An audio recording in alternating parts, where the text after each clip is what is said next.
Marie, and What we is are wrong live. with you? You were What's up, laying on me. everybody? What is We're wrong? live, man, and I'm here with Nanette, and we are going Hello. to be watching X-Ray, aka Hospital Massacre, aka it has like 4 titles: Ward 13, and there's one more. What's the other one? It's like Be My Valentine or Else, like something like that. Uh, I'm I don't know. not sure. I think that's it. Be My Valentine or Else is the title for it. Another title, but I know it mostly is just either X-Ray or Hospital Massacre because this wasn't a Well, slasher I grew up watching. Tubi, it is called Hospital Massacre. Yeah, that's what I see on Tubi. It's on Tubi, guys. If not, if anyone wants to watch along, also it's on Look Movie for free. I pinned that, so that link is up there. But yeah, it's mostly known as Hospital Massacre or X-Ray. Um, I haven't seen it in years, like fully paying attention. The last time I watched it, what's up, Jason? How you doing, Ginger? The last time I saw it was actually with Sean on his channel. We did a watch of it, probably like at this point 2.5 years ago or something like that. But we were barely paying attention to it. And before that, it was probably a few years. So I haven't seen this in a while. I remember that Barbie Benton, right, is the actress, the main actress. Yeah, Barbie Benton. She was a playmate, Playboy playmate, for a bit. So that's something going for it. And I remember the kills is not like great kills or anything, but this is one of they're good, is from what I remember. But this is one of the few movies that are set in hospitals that I can tolerate. I hate movies that are set in a hospital. And I've said this many times, man, you know that. I can't stand movies set in hospitals. For the most, this is one of them that I like. Well, a lot of people can't watch movies, horror movies that are set in hospitals because that is one thing that most of us do not like. We don't like Oh going to yeah, hospitals. I sure as hell absolutely. don't. Absolutely. I mean, that definitely has a part to do with it. And another part that, like, same with Halloween 2. Even though I love that movie for nostalgic reasons, because I grew up with Halloween being my favorite horror movie until I saw The Thing, and I saw all the Halloween sequels, and I have love for it. And I like certain aspects of it, but as I've gotten older, I don't like Halloween 2 as much, and a lot of it has to do with it being set in the fucking hospital. I know there's hospitals out there, like in rural areas, that are not staffed much, and that there's barely anyone around at night. But I just can't suspend disbelief for a lot of movies that take place in hospitals, that like nobody sees anything going on around them. Nobody sees people getting murdered one by one. No one notices. No one's working. Not even like a cleaning person. Nobody's around. It's like too much for me to suspend the disbelief for sometimes, a lot of the times. And I just find it's a boring setting too. I just don't like the setting of a hospital. But for this movie, it works because like the whole plot kind of centers around it. It's not like a random scene in it. Ginger, let's go to the chat. Ginger is working. The usual. Feels good to be back, man. I got back from Mexico Saturday, late Saturday. We left at 7 a.m., woke up at 4 a.m., got to the airport for 7 a.m. flight from San Diego, and it's supposed to be a 5-hour flight, and it took us to like 11 p.m. Eastern Standard Time to walk to the door. It was because we had to stop because they had to refuel, which is bullshit. You never fly a plane from LA from coast to coast with just enough fuel to get there. Like, that's ridiculous. They always compensate more. They just didn't want to circle around burning fuel and wasting money. That's exactly what it was. And we had to stop in Ohio, and we stopped there for an hour and a half before we had to get back on the plane. And when you get off of the plane, they call it deplaning, which I thought was humorous and stupid. That's the correct term, deplane. It's time to deplane now. Then you get off. Then we had to wait that hour and a half. Then we got back on, and then went to New York, should have been 15 minutes to JFK from there, and we didn't get off the plane for another 3 hours because I had to circle around, all because there was weather. There was like some shitty weather in New York when we came back. So it was a terrible flight back, and it took forever. Hey, yeah, I was just describing it. Besides that, everything else was great. Yeah, I saw Anta. Yes, are you feeling any better? I hope you're feeling a little better, man. Ginger says, "Hey, Nan." Hey. You never knew that, Ginger? I don't like hospital movies. Yeah, that's like. I guess it's something I haven't brought up too many times because I haven't done a lot of reviews on movies set in the hospitals for that exact reason. I mean, Scream 5 has that scene in the hospital that, I mean, I can't say that on the series, but I did mention it in that video way back. I remember that because of that. Or was it Scream 6? Yeah, 5. The one when Dewey dies. Spoilers for anybody who hasn't seen those terrible movies. Visiting Hours is bad, Ginger, actually. That's another one that's all right. Visiting Hours is a good movie that it doesn't bother me. That answers. Hey, Erica. How you doing? Hello, Erica. Good to see you. Hope everything is well. Yeah, can't complain. Just got back, as I said, from Mexico the other day. And then got finally out that video on Dog Day Afternoon, which not a horror, but a favorite bank robbery movie of mine with Al Pacino. And that turned into like a 40-minute deep dive on that film. And then yeah, we kickstarted Slasher September. This is the start of Slasher September 4. Because I started the channel. If anybody has MGM Plus, you can also watch this movie there. Okay, cool. It's also on MGM Plus. So it's on MGM Plus, Tubi, Look Movie, which I pinned the link for Look Movie. Yeah, so it's on those 3 platforms. I'm sure it's on other ones too. I'm sure it might be on Shudder. I don't know. I didn't check. And it's everywhere. But it's usually either Hospital Massacre or X-Ray, despite it having like 3 more titles. Hey, we got the cat meowing around in here. Swamp Kitty. What's up? Patrick. How you doing, Patrick? Nice Patrick to see you. Patrick has joined the TikTok universe as of late, which is fun to see. Really? Yeah. Great. Oh, good to hear, Erica. Always good to see you. Yeah, we're kicking off Slasher September 4 because I started the channel in June of 2022, and I immediately did Slasher September that September, so a few months later. So then this makes it the 4th one, even though it's just over 3 years. So it's like right at the beginning. So this has been a long-running tradition every year. And I just put out a trailer, a ridiculous one, as always, for Slasher September, the event. And this is going to be the kickoff for it, even though it's the 9th already or going into the 10th of September. But I was in Mexico, so I was started at the beginning. And that happens every Slasher September, so nothing unusual here. Everyone's saying hi to each other. Love Chew Coin.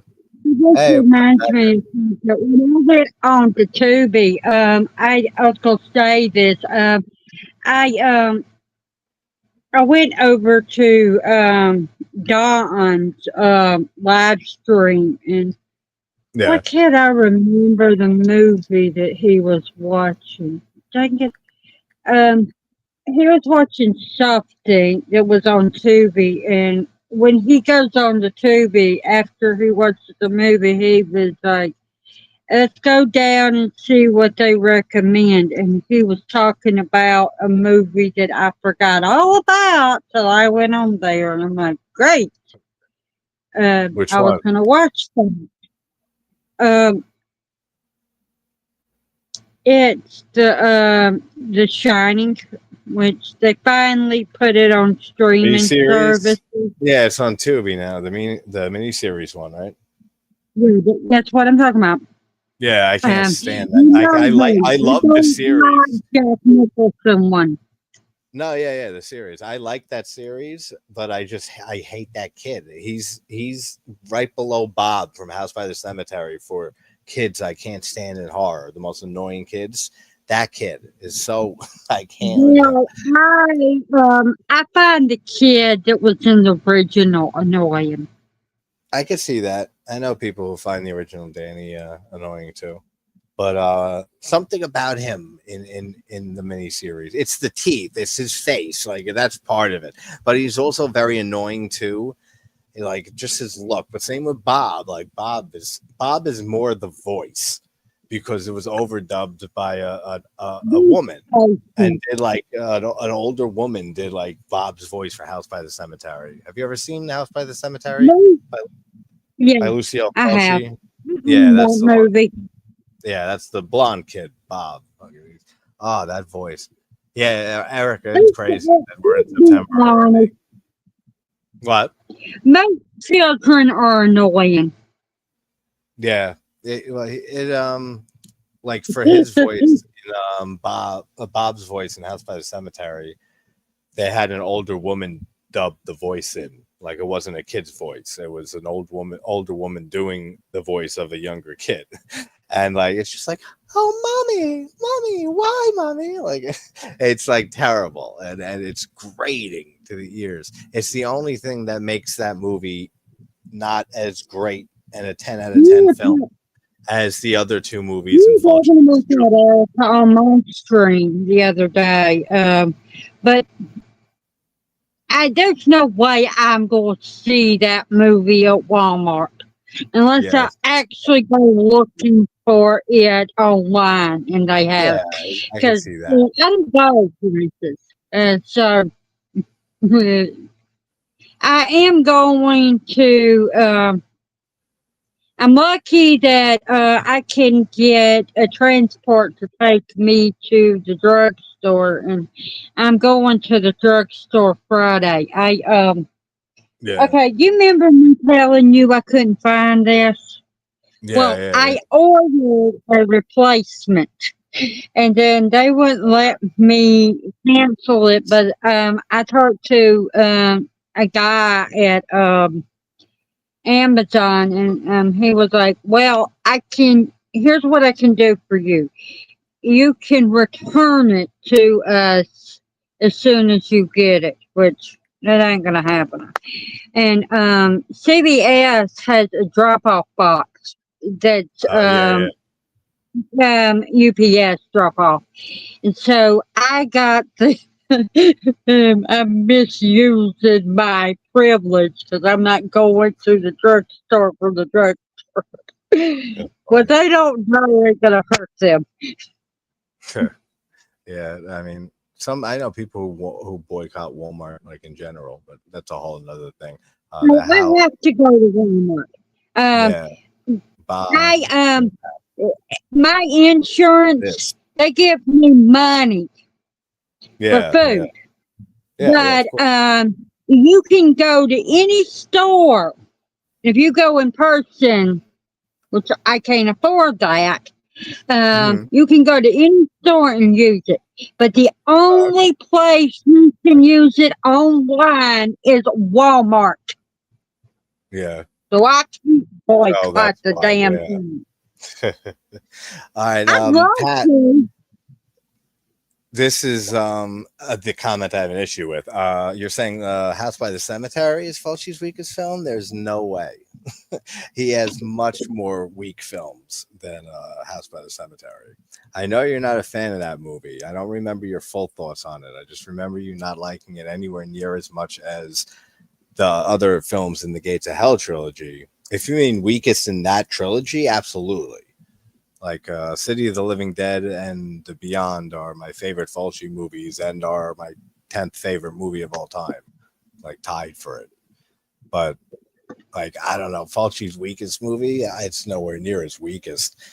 I mean, even movies like it's above movies that I really love by Fulci, like Enigma and Manhattan Baby, which also has the actor who plays Bob, and he's in A Blade in the Dark by Lamberto Bava too. and he's not as annoying for some reason, because I forget if somebody else did the voice. I think somebody else did do the voice, the boy voice in A Blade in the Dark. I think Manhattan Baby is the same voice actor because it sounds similar, but nothing as bad as House by the Cemetery. Bob's voice is the most annoying in that movie, but the kid is still just annoying. Like, just looking at him. Let's scroll through this as I get wait for past answer or retort. Yeah, that's September already. I know. It was just Nanette's birthday, so happy birthday, Nan, and we are celebrating it tonight. Yeah, yesterday was my birthday. Yes. Hope you had a good. What did you do? Anything fun? I didn't really do anything. I did do a live stream and I know. Well, Echo that's because your arm up too, there. and your arm is starting killing you, so that makes sense. Burial ground, the kid, that, yeah. I mean, there's a few in horror that just, and yes, Patrick, Barbie Benton is in tonight's film, who is, maybe you know more about her, but I just know that she was a playmate. I bought this from, I bought myself a few things for my birthday, and this was one of them. I was like, I have to get this because I got a notification saying that it was on sale, and it only cost you Okay. $7 on That's not Amazon. bad. So I'm Not like, bad. I have to get it. I Yeah, that's love not bad this at movie, all. and it's in my collection. Which one I is it? like to show I them. can't see it. Which one? Oh, Ginger Snaps. Which one? Back? Now, what's the first one? What's the first one? Oh, okay, good. I love the first one. And you know that I was my first actually, video.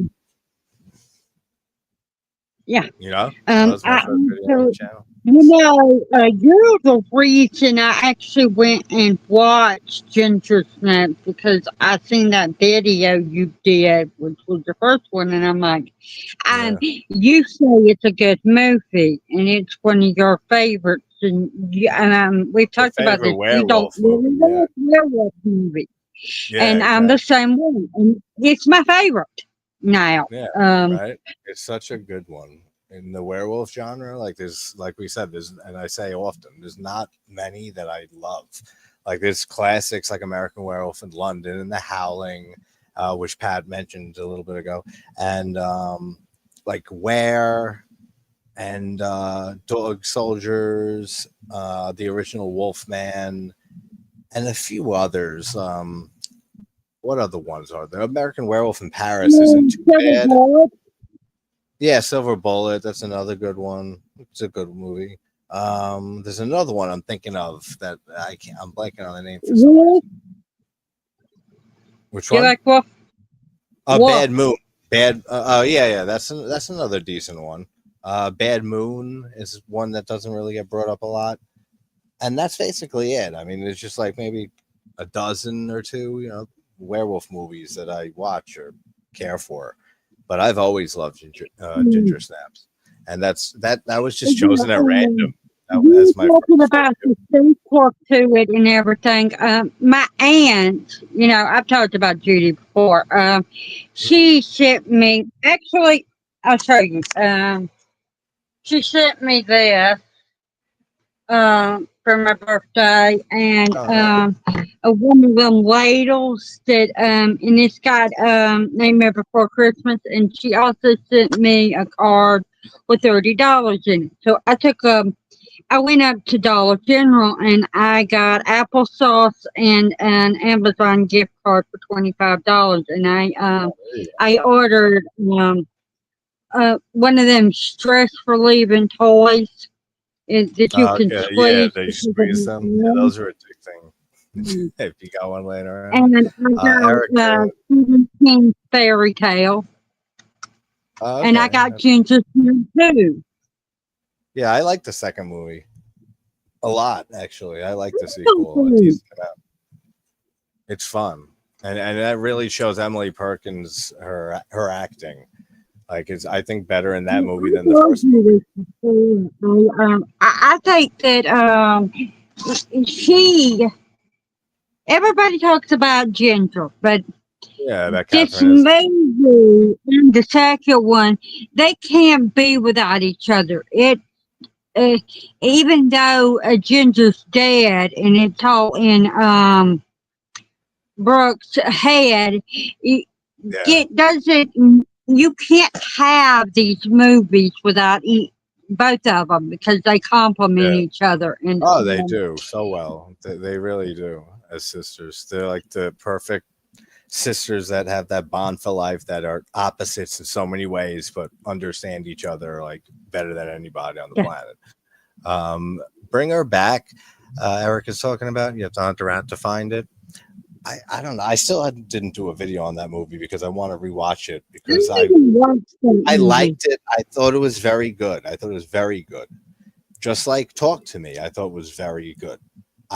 They don't, both of them, they just don't hit that like excellent level for me, and didn't live up to the I hype. didn't Again, just like like Talk to the Me, it movie. didn't live up to the hype for me that Bring Her Back was getting. Again, great movie, like really, really fucking great movie. Just not up there like so many people were raving about it for. And weakest of the trilogy. Oh yeah, You that the for sure. kids in the movie were annoying as hell to me. Yeah. Happy birthday from yesterday, Ginger says, Ned. And Thank all right, you. let's get Ginger. this movie started. Yes, so Pat says Barbie Ben, yes, was very popular in the 70s and 80s. When was she a playmate? I think it was the mid 70s or so. 74, Yeah, I think 75, so. if I remember right from reading it a bit ago. I know the director of this, Boaz Davidson. He wasn't just like a one-off or few-off slasher in the 80s, like early 80s slasher director. He actually directed a shit ton of movies, like a decent amount of them, but nothing that I One recognize or anything. He's from another the country. first He's a foreign thing director. I forget was where.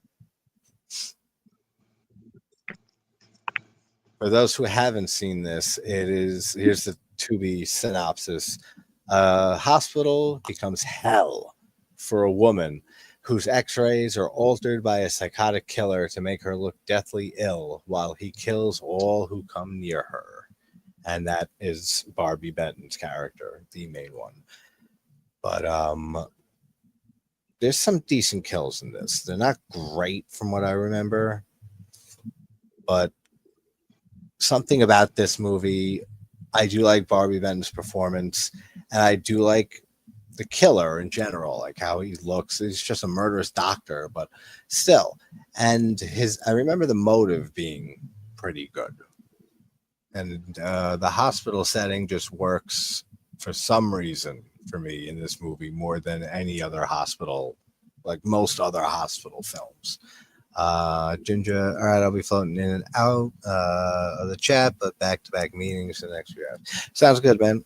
I'll see you whenever you're in. you talking about it's not realistic that people are not in there in the hospital Yeah, and that everything. exactly. That's the thing that It always gets. reminds me of what happened to me when I broke my dang arm.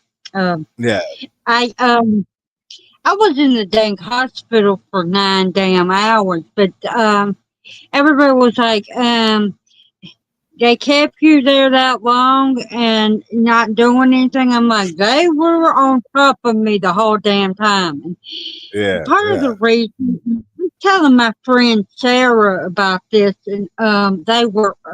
I told her how high my thing was, and I'm like, it's not too bad. But she said, yeah. darling, what it was. But Okay, the part of it is they BP gotta check on was patients every so often. Like, so there's always people walking around hospitals. the BP was 86, and for reference, that is supposed to be 70. Yeah, yeah. And then the blood pressure was 118, which is not supposed to be over Be 100. like 120 over 80 or so blood pressure, I think, right? I think it's Close 120 to over it. 80. Yeah, something like that. Let's see. All right. Do you have the movie ready, Nan? Yeah, I haven't started it, but I have it. Yeah, I'm gonna do a countdown in a sec. Um, hey, what's up, Skiz? Hey, how you doing? Good to see you on this platform. Thanks for following on TikTok. Hello. I'm gonna have to take a look at this movie. Rare for me to find a slasher I've never seen. Also, hi. Well, we're about to watch it right now, and I put a link in here. So if you want to watch along, If you have, anybody else if you does, have, there's the link again. It's also on Tubi. Disney+, you can watch it there. It's also on Tubi, and it's called X-ray, but you can also find it under Hospital Massacre. Yeah, Massacre. And then it has like two other names, but you don't really see that in streaming. But I'm gonna do a countdown in like a minute, so everybody who's gonna watch, just get ready for that. And on 3, 2, 1, go, hit play. But I'll wait a minute. Besides Barbie Bennett's performance, what then? Do I have to mute it? No, just like keep it low, like so it doesn't pick up, and put captions on. You should know that. I always have captions on. Even when I have it on, I don't always am able to hear, so it's always on cap. Skits just got I don't know if I'm saying that name right, but I always fuck up names. Just got finished watching Deadly Friend, so why not another movie? That's the spirit, and that's a great movie too. Deadly Friend. That's I actually put a clip of that in the Slasher September 4 trailer when the woman gets her fucking head exploded by the basketball. That's a fun movie. I should do a review on that movie. I haven't touched that movie. That's Wes Craven, right? Yeah, that's like one of. I'm not a big Wes Craven fan. Nan, you know that. Like outside of Nightmare on Elm Street, Nightmare on Elm Street 3, Wes Craven's New Nightmare, and his 70s films. I prefer a lot of his 70s exploitation movies, like The Last House on the Left, which I did do a video on that, and The Hills Have Eyes, which I have to do a video on that one. Swamp Thing 2 is fun. Deadly Blessing. But you don't like people under the stairs. Are you kidding me? I actually, it grew on me since the last time we talked about that, because I watched it again. I don't know, maybe 2-3 months ago. And I actually said it. I think I mentioned it to Ginger, and I said I got more out of it and enjoyed it more than any other time that I watched it. I actually had fun with it, and I thought it was fun before that, but I just never like cared for that film. It's still not one I would throw on like often, but it's one that I would throw on now like once in another werewolf movie, and it says, what do you think of Cursed? Oh, I don't think no, I never saw that. Cursed? It's a pretty good movie. I think you should give it a shot. I mean, it's a new take on a werewolf story, and it's got 2004. Yeah. Okay. It's got some really great actors in the movie. Yeah, I'm not as familiar with Wes Craven's later movies, like 2000s and stuff, until he passed away. Just because, like, yeah, I've always preferred his 70s movies, just because those gritty, realistic-looking, grimy feeling movies, like The Hills Have Eyes and Last House on the Left. Swamp Thing is a fun movie. Deadly Blessing, I never cared for that much, but I rewatched that lately, like maybe a few months back, and I enjoyed that a little more. Even though you don't really like Wes Craven, you can't deny that he can reinvent himself over and over again.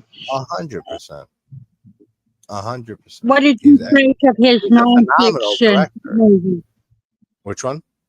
Oh, Wes Craven's New Nightmare? His nonfiction movie, Music of the Heart.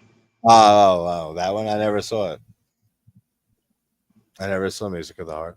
You I thought you should meant. I watch it. thought you meant Even Wes if you Craven's Pet don't Nightmare like the because that's meta. movie, it was based on a true story.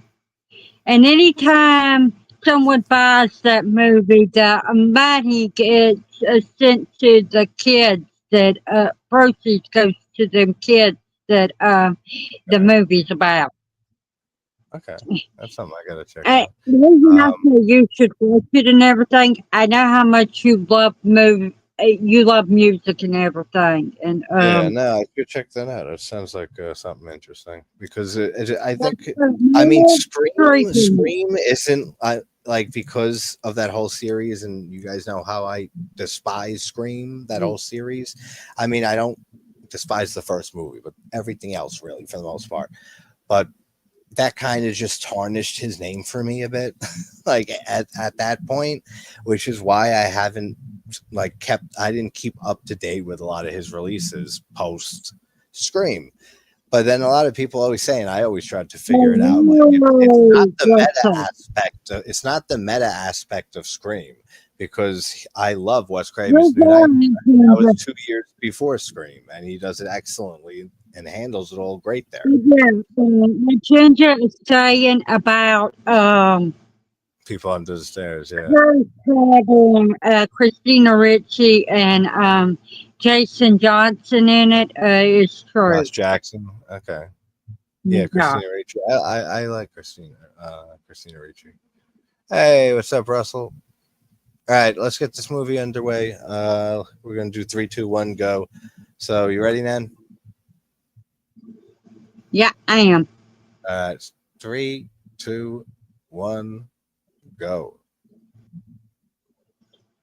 X-ray.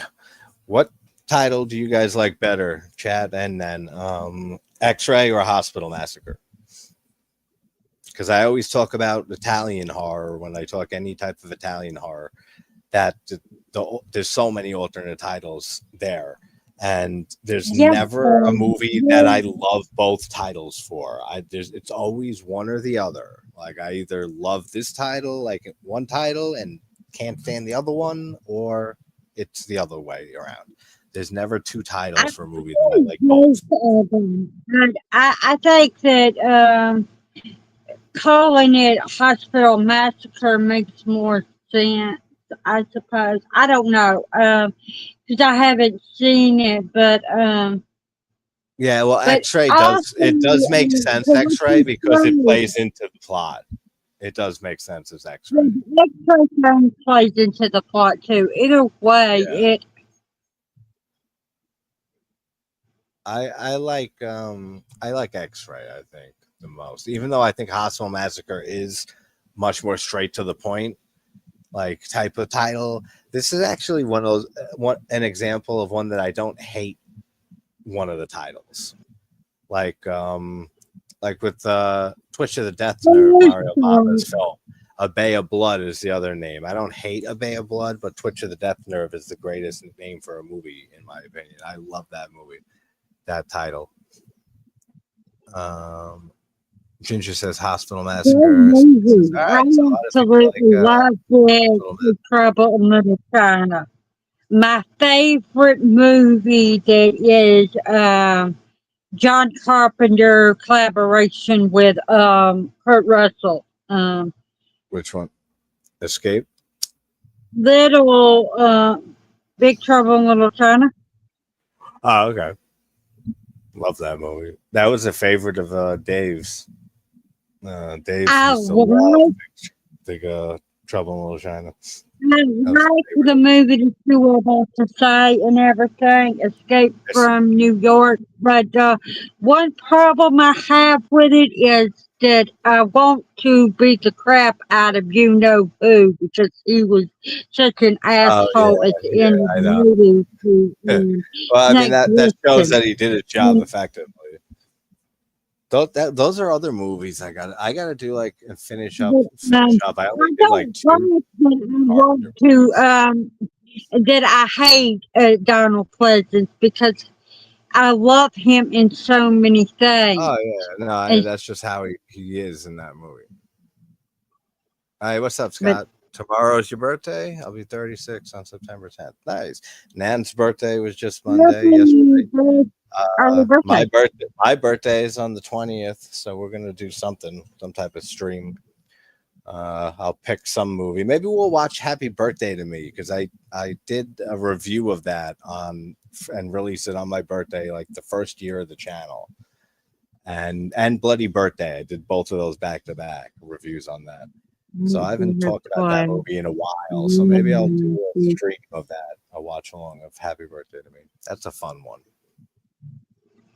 But happy early birthday, man. It's about to be we'll count down to it when it gets close. We'll hit past midnight. 17 minutes still. No, the X-rays. She gets her X-rays swapped by the killer in this movie, and that's how it ties in. Like she gets tricked into staying at the hospital by the doctor or the psycho doctor here switching her X-rays and making it look like she's sick. So that's how the title is apt. Is this the same girl from Bloody Birthday? It looks like her. This young kid, the blonde kid, the blonde girl. She looks like one of the killer kids from Bloody Birthday, which was the same year. I never seen that movie. Or a year before, 1980. You've never seen it? Bloody Birthday is a great killer kid movie. Yeah, that's definitely her. Let me see. Bloody Birthday. Yeah, it was 81, first of all, which this movie is. That creepy kid looking in the window. He looks like the guy from the Goonies, the fat kid. Oh, yeah. yeah, actually, I can see that.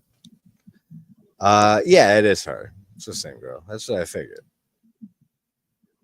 She has a very distinct look to her with the eyebrows. Kurt Russell was in. Yeah, let me go down the comments here. Glad you're doing good, Scott. Oh, yeah. Speaking of Kurt Russell being in the movie with Elvis Presley, he actually played Elvis Presley in the John Carpenter's made-for-TV film. Yeah. Was in. It was the first thing John Carpenter ever did, basically. Everybody says the first thing he did was Assault on Precinct 16, but it wasn't. Yeah, no. Well, that was the second, right? Yeah, it was. Yeah. They don't claim it if it's a movie made for TV, but I love that movie. There's a lot of TV movies that The Haunting of Julia or Full Circle was a TV movie, and that's in my top 20 movies. I just saw that a few years ago, and it became an instant masterpiece and part of my favorite films of all time. That was a TV movie. Don't go in the basement. Movies that were made for television. Yeah, Don't Go in the Basement's another good one. Another good TV movie. There's a handful of really good ones. Yeah, Russell, the kids are awesome in Bloody Birthday. They are fucking scary. Yeah, Russell loves that TV movie. I don't remember the last time I saw it. What is it called?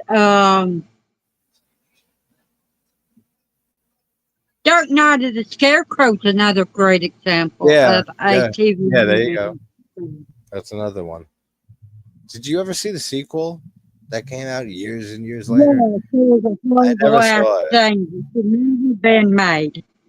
What? I didn't hear you. Is it good or bad? It's a horrible movie that never should have been made. Oh, okay. It doesn't even go along with the story of the original one. Oh, that's a missed opportunity. That sucks. Yeah, I haven't watched that movie, the first one, in a few years. I used to watch it and try to squeeze it in around like Christmas, Halloween time, like spooky season. But it kind of just got replaced by other movies along the years that I throw in and watch every October. But it's a great movie for especially for a TV movie. Yeah. Uh, hey, what's up, Will? How you doing, man? Good to see you. Just getting back from Dead cover band, Cosmic Charlie. Nice. Glad to catch the stream. Glad you're here, man. Mm. That sounds awesome. First of all, the Dead cover band.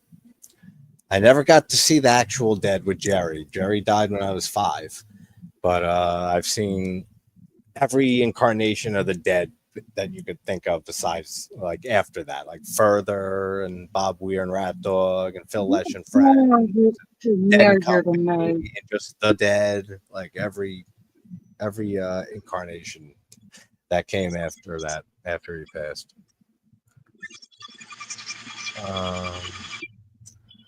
Like Trauma, like the production company, like their films. Because we were just talking about that on a stream recently, actually. We have a big fan of Trauma movies in the chat, my friend Ginger Ninja.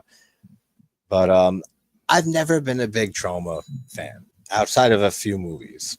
There's Mother's Day, which is probably my favorite. Actually, he's a big fan of Trauma. So Yeah. much so he started a Trauma week where Yeah, no, he loves them. The original Toxic Avenger I haven't seen in forever, but I remember it being fun but stupid. But good fun. And Graduation Day is a slasher I don't care for that much, but Christopher George is in it, so that already like it's points for me. And that's a Trauma release.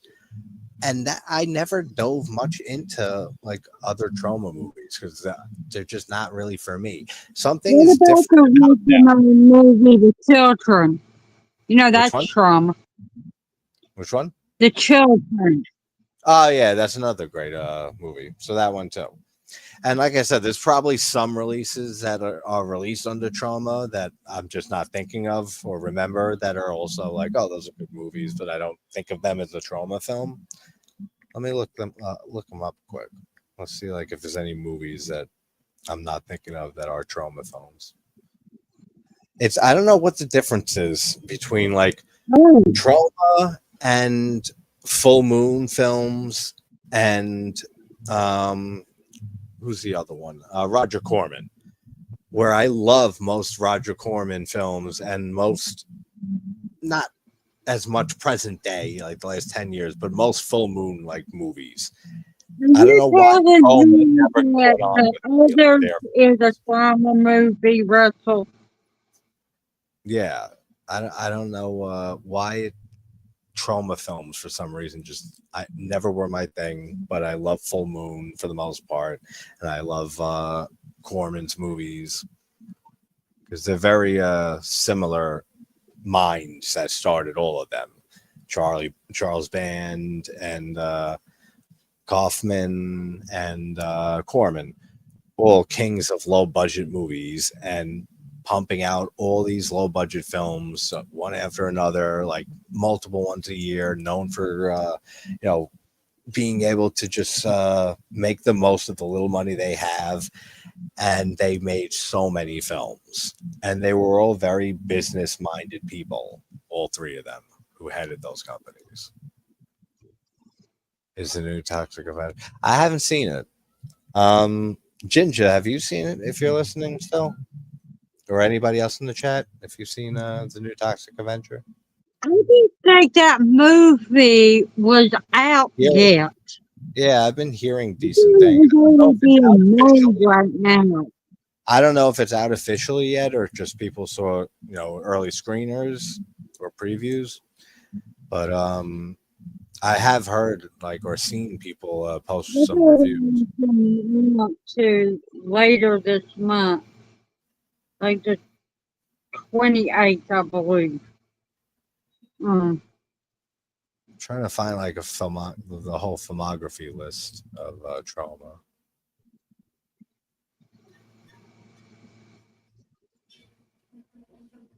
Let's see. Do you know if the 1973 The Others is a trauma movie? Which one? The Others from '73? Yeah, because Russell's talking about it, and I'm wondering. Oh no, I didn't know that. I haven't seen that movie. I have seen it, but I haven't seen that in forever. I like the idea of trauma. It just never lived up to the idea. Yeah, like basically, and it's just like certain. They just have this certain feel to them. Trauma movies, like the Toxic Avenger, and then like I never got into the series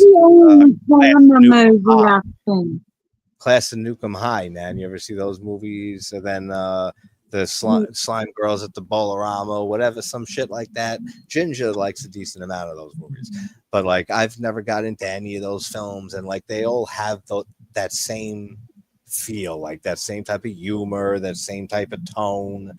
It just never was my thing. The twins are in, yeah, I've seen that movie. I just can't I don't really remember it. No, thanks, man. Have you seen Fright with Susan George? It's like When the Stranger Calls. I don't think I have. It's with Susan Day George. I always love seeing her and the movie I seen was the one with Nicole. I was thinking Linda Day George. I don't know why I said Susan. No, but I haven't seen that movie. Oh, you just watched the other on YouTube? Yeah, Nukem High. I saw that movie once, like 15 years ago. That's the last time I saw it. It's again another movie that I did not care for. It just came and went. Like I watched it, and moved on. I never returned to. At some point, I will. My whole goal with this channel is one day to just have a living memory box, thought box on like every horror film and like movie out there that I can get to. So that in 30 years, maybe if my daughter wants to like look at, hey, what did my dad think about this movie? Or anyone on the planet wants to, what's he think about this movie? Boom, oh, there's that movie and all his weird fucking tangents and thoughts on it. That's the goal. Like that's the goal for the legacy of the channel. Besides that, it's just having fun along the way.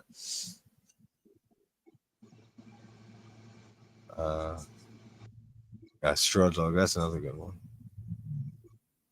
No break. Okay. Do you care if I smoke? No, not at all. If it's a cigarette, yeah.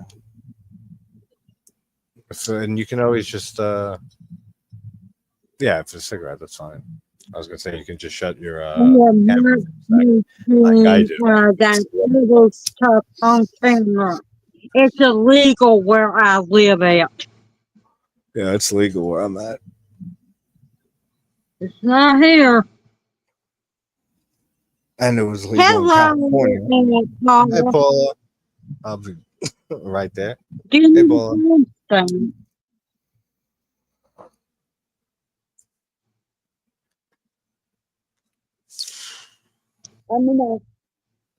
You're all good. Excuse me. So she is in the hospital, and they're going to soon replace her x-rays and try to gaslight her into thinking that she's very ill, even though she is pretty much okay. Remember when you could still smoke in hospitals? Yeah. Is that what made you light that cigarette up? Was her smoking just now? Because that happened. That used to happen with me when I smoked cigarettes. Like I've been vaping for years, and I've been trying to quit it out, cut it out for years. But when I smoked actual cigarettes, like if I didn't have a cigarette like for a day, and I tried quitting, and I saw somebody on a movie or TV, or just saw someone in general smoking, it would make me crave a cigarette. No, taking painkillers drinking too, it makes me want to smoke more. Um, Oh yeah. I know you're because your arm. How's your arm feeling though? Good. Is it feeling better than when it first happened? um, if I wasn't taking That's the oxy, it would be hurting. yeah. It would That's be cool. like, I like that shot of the body in the locker because I said I don't remember, and that's how the killer looks. It's just a doctor, like with the his whole getup. So it's not like unique how the doctor, I mean, how the killer looks, but something about it, it works for me.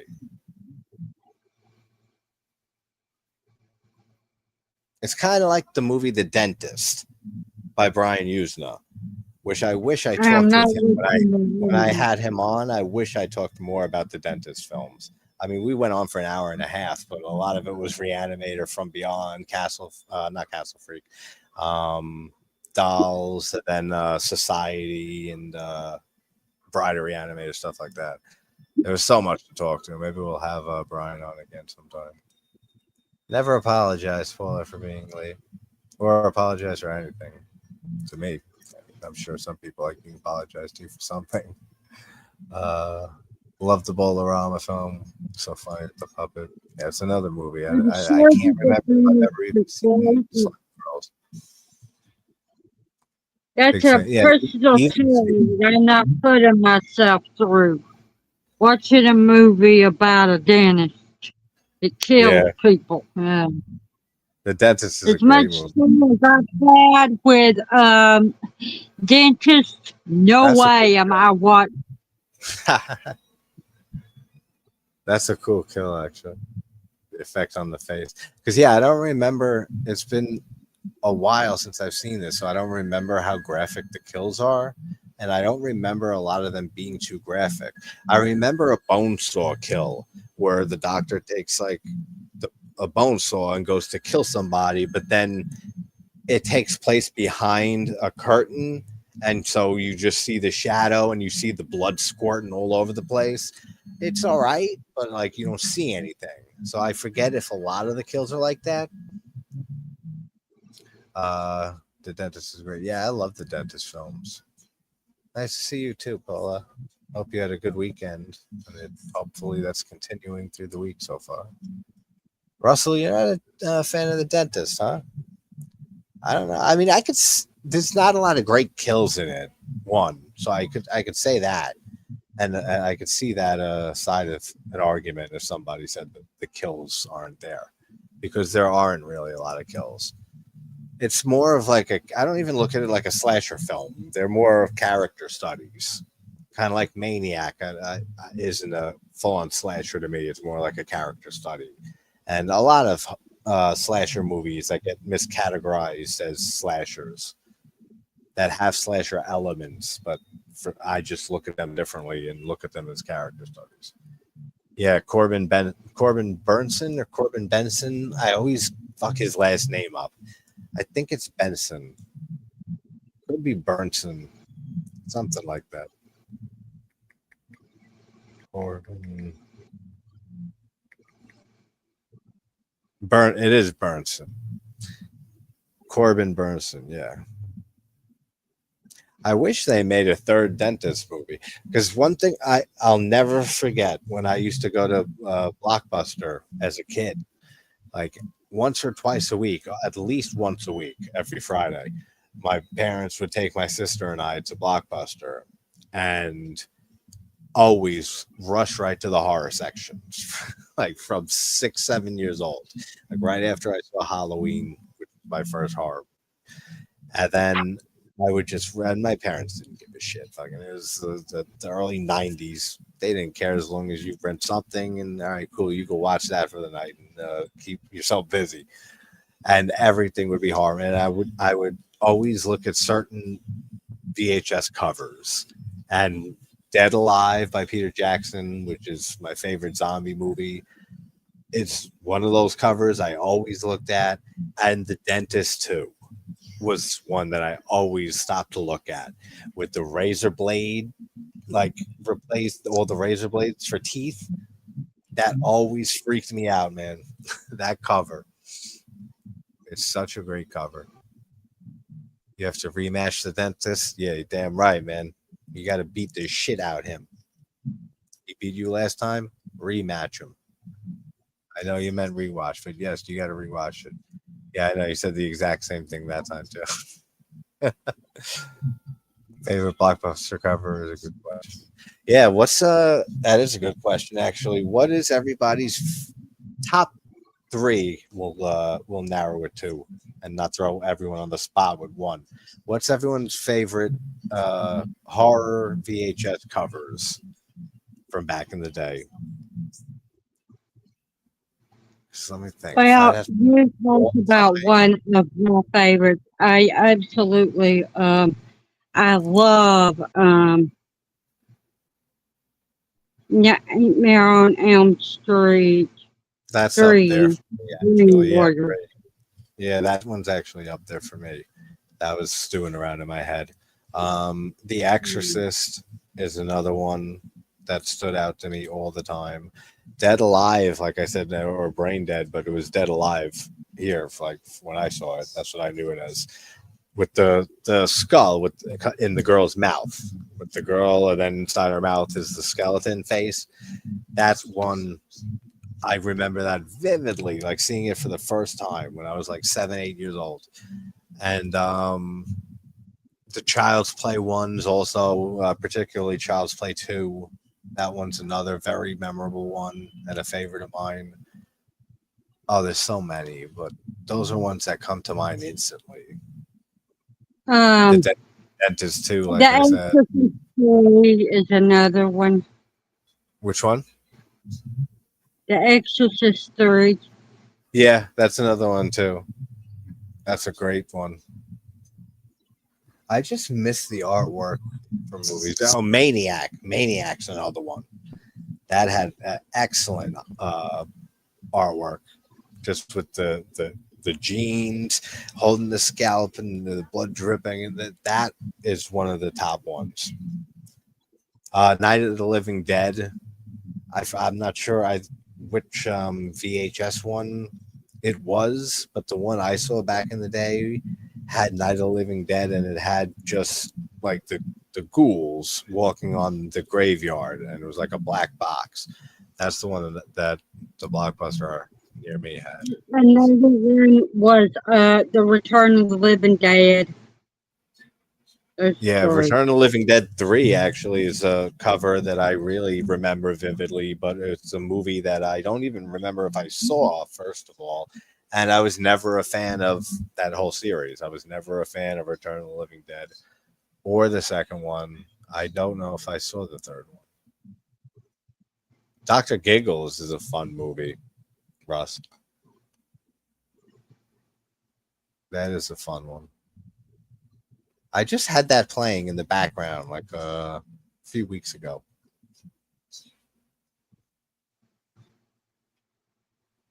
Too old to remember.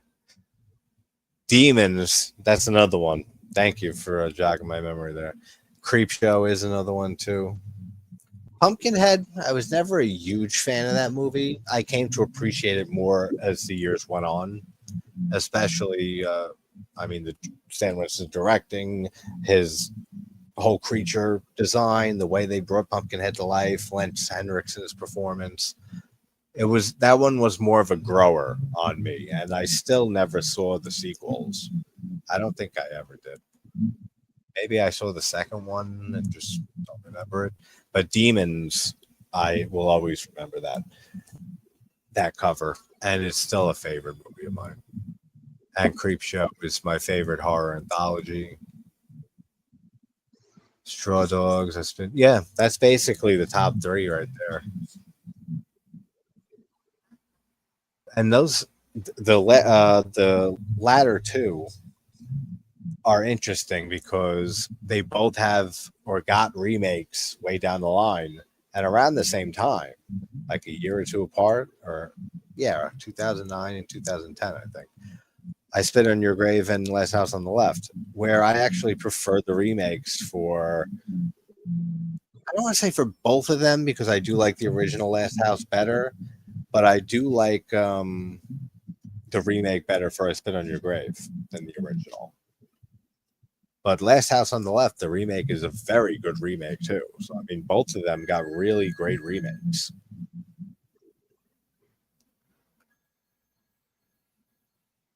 I do like the original I Spit on Your Grave though. I mean, not like it's not a film that I watch often or anything like that. I did a review early on, 3 years ago or so, on the remake of I Spit on Your Grave, only because a friend of mine, a longtime good friend, requested it. So I talked about that movie for 50 minutes or something like that. But and then I remember early on, I remember like when I was talking, I spit by accident and there was some on my lip for like 5 seconds and I noticed it and I was super self-conscious about it. And I kind of played it into the description and said like spit at this section, like gross or something like that. But I remember that, so thanks for jogging that memory. But I never did any of the sequels videos on them. But actually, they have good, not good, but decent sequels. The remake, I Spit in Your Grave 2 and 3 aren't they're not too bad. Yeah, I Spit in Your Grave's a crazy one. Yeah, Phantasm. That's another one. The cover for Phantasm. That's another franchise. I've been trying to get Don Coscarelli for a while now to get him on the channel for an interview. I'm sure if I can get a message actually to him, like for him to read it, that he'd probably come on. I know he likes talking about his movies whenever he can. I was gonna try. I tried getting Reggie Bannister on, but I didn't know how sick he was with dementia and some other things. And I talked to his wife Gigi for like a half hour when I called in initially, like 2 years ago, about an interview. Nicest woman ever, and we still talk now and then and stuff. I check in how Reggie's doing. He's been on hospice the last year or so, or maybe a little less than that. But what a great guy! I mean, I always loved Reggie Bannister. I always loved the character he plays in Phantasm. Favorites. And hey, Karen, how you doing, honey? Just saw my two favorite YouTubers alive, and I'm here to say hi. Hi, how are you? It was good talking with you earlier. The Video Dead. That's one that I saw much more recently, Russell. That's a very fun movie, actually. I didn't see that until a few years ago, and I really enjoyed it. It's there's some good effects in that movie.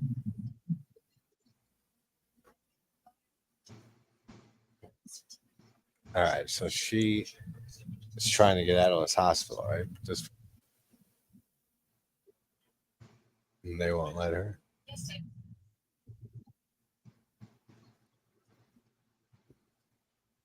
That's another thing with hospital movies that even this movie suffers from. The pacing, like the before, like the setup for this movie, the first half hour could be a little slow. That's a dilemma I'm facing with Slasher September 4 here, because slashers are my favorite subgenre of horror, as most people know. And I checked the slasher playlist. We're well over like 100 and something slashers that I've done videos on in the last few years. So I've done most of my favorites and like what I consider best. So now I got to really start like scraping the barrel and looking for ones that are a lot more obscure and ones that I haven't seen in forever, or just ones I haven't seen in general, or just ones that for some reason I never got to. There's still a decent amount of ones out there that I haven't got to that are well known, but it's getting harder to find movies as easily, slasher films, which is why I picked this one for tonight. I really wanted to move here and everything, but I'm starting to feel like I can't stay awake. And That's all right, honey. Don't worry. I know that. I know you're going through the stuff with your arm, and I know the medication kicks in. That's why I said earlier, if you keep it at the Everybody. point. I'm really sorry. Like he No, said, don't be sorry. I broke my arm and uh, Yeah, she's been going I've through a been lot. taking Codons and it's Yeah, you're just making getting this. You're me. starting to feel it now. It's helping the pain, but it's making you tired. I know. No worries, then. Just get some rest, all right? And keep hydrating and stuff. Keep drinking water and just keep taking medication. All right. Oh, Hey, Jack. I hear Jack. All right. Yeah, she broke her arm recently, which yeah, that sucks. Actually, I've never broken a bone in my life. Knock on wood. All right, there's some behind me. Never broken a bone. And I attribute that to the fact that I've always been a huge supporter of milk. I fucking love milk. A nice cold glass of milk at night. Ah, it's like an orgasm. My entire life, I go every night a glass or two of milk. And I contribute that to why I've never broken any bones. Might have nothing to do with it, but let me have it.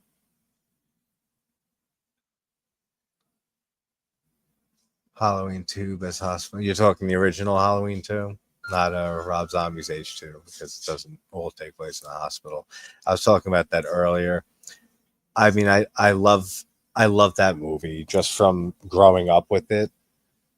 But as I got older, there's a lot of things in it that I really can't stand. One of it just being the fact that they made Michael and Laurie siblings. I never liked that. I hate that, actually. I always liked how ambiguous it is in the first Halloween. We have no idea why Michael, is stalking these people, these teenage babysitters, and just leave it like that.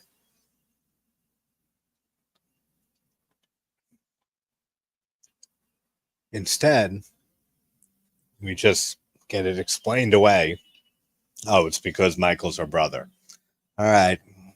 Just like Empire Strikes Back with Luke and Leia. Oh, it's your brother. Now they're brother and sister. Like it was a thing, I guess, that there's a lot of movies that did that with sequels. I don't like that. And that kind of ruined that. Then the hospital setting also doesn't help.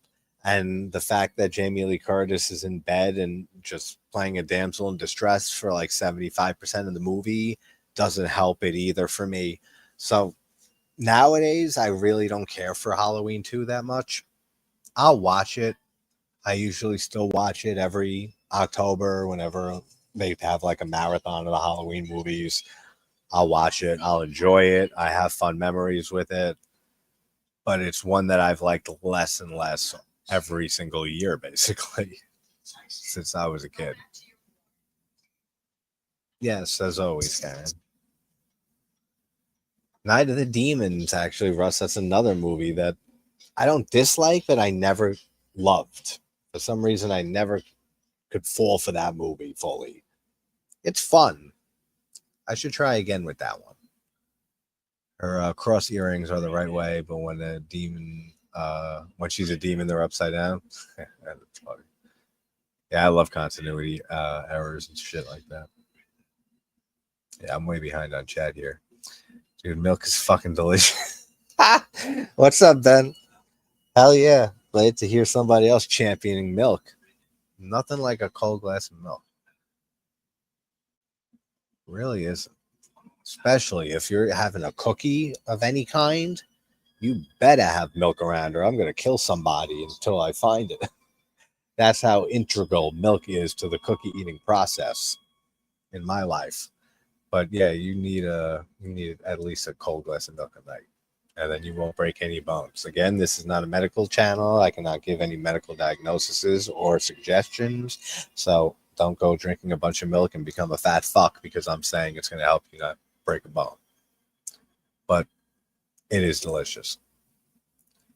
In the ghost film, the shadow demon screams were done by recording a baby crying and then recording it in extreme slow motion and in reverse. Interesting. Yeah, I always love hearing those audio techniques that they use to make scary sounds in horror movies. They really get inventive. Hey, Prime, what's going on? Oh, yeah, of course. Demons is a favorite of mine and a favorite among many people here. Welcome, first of all, to the channel. And yeah, I did a deep dive on Demons and Demons 2. And actually, Jaretta, who is the first one to turn in Demons, is in my Instagram chat group for the last like 2.5 years. She just hangs out. She'll post now and then. I talk with her. She's very, very, very sweet woman. But trying to get her on to do an interview or do a project where we talk about all the Italian movies that she was in, because I'm a big Italian horror fan and love Lamberto Bava and many of Lamberto Bava's other movies. But hopefully sometime soon, by the end of the year, I'll be able to finally get something with Jaretta. But yeah, Demons and Demons 2. Also, The Church by Michele Soavi is one to check out if anyone hasn't seen that one. It was supposed to be like Demons 3, and Lamberto Bava ended up getting sick at the time, or he was busy with something else. And then they were going to maybe make it a TV series with Michele Soavi directing, and then it just turned into a film. And it was still produced by Argento, and it's basically Demons 3, just not as over the top and rock and roll, balls to the wall. It's a lot more of an atmospheric, horror film and a slower burn, but excellent film as well. Yeah, exactly. That's a great way of putting it, actually.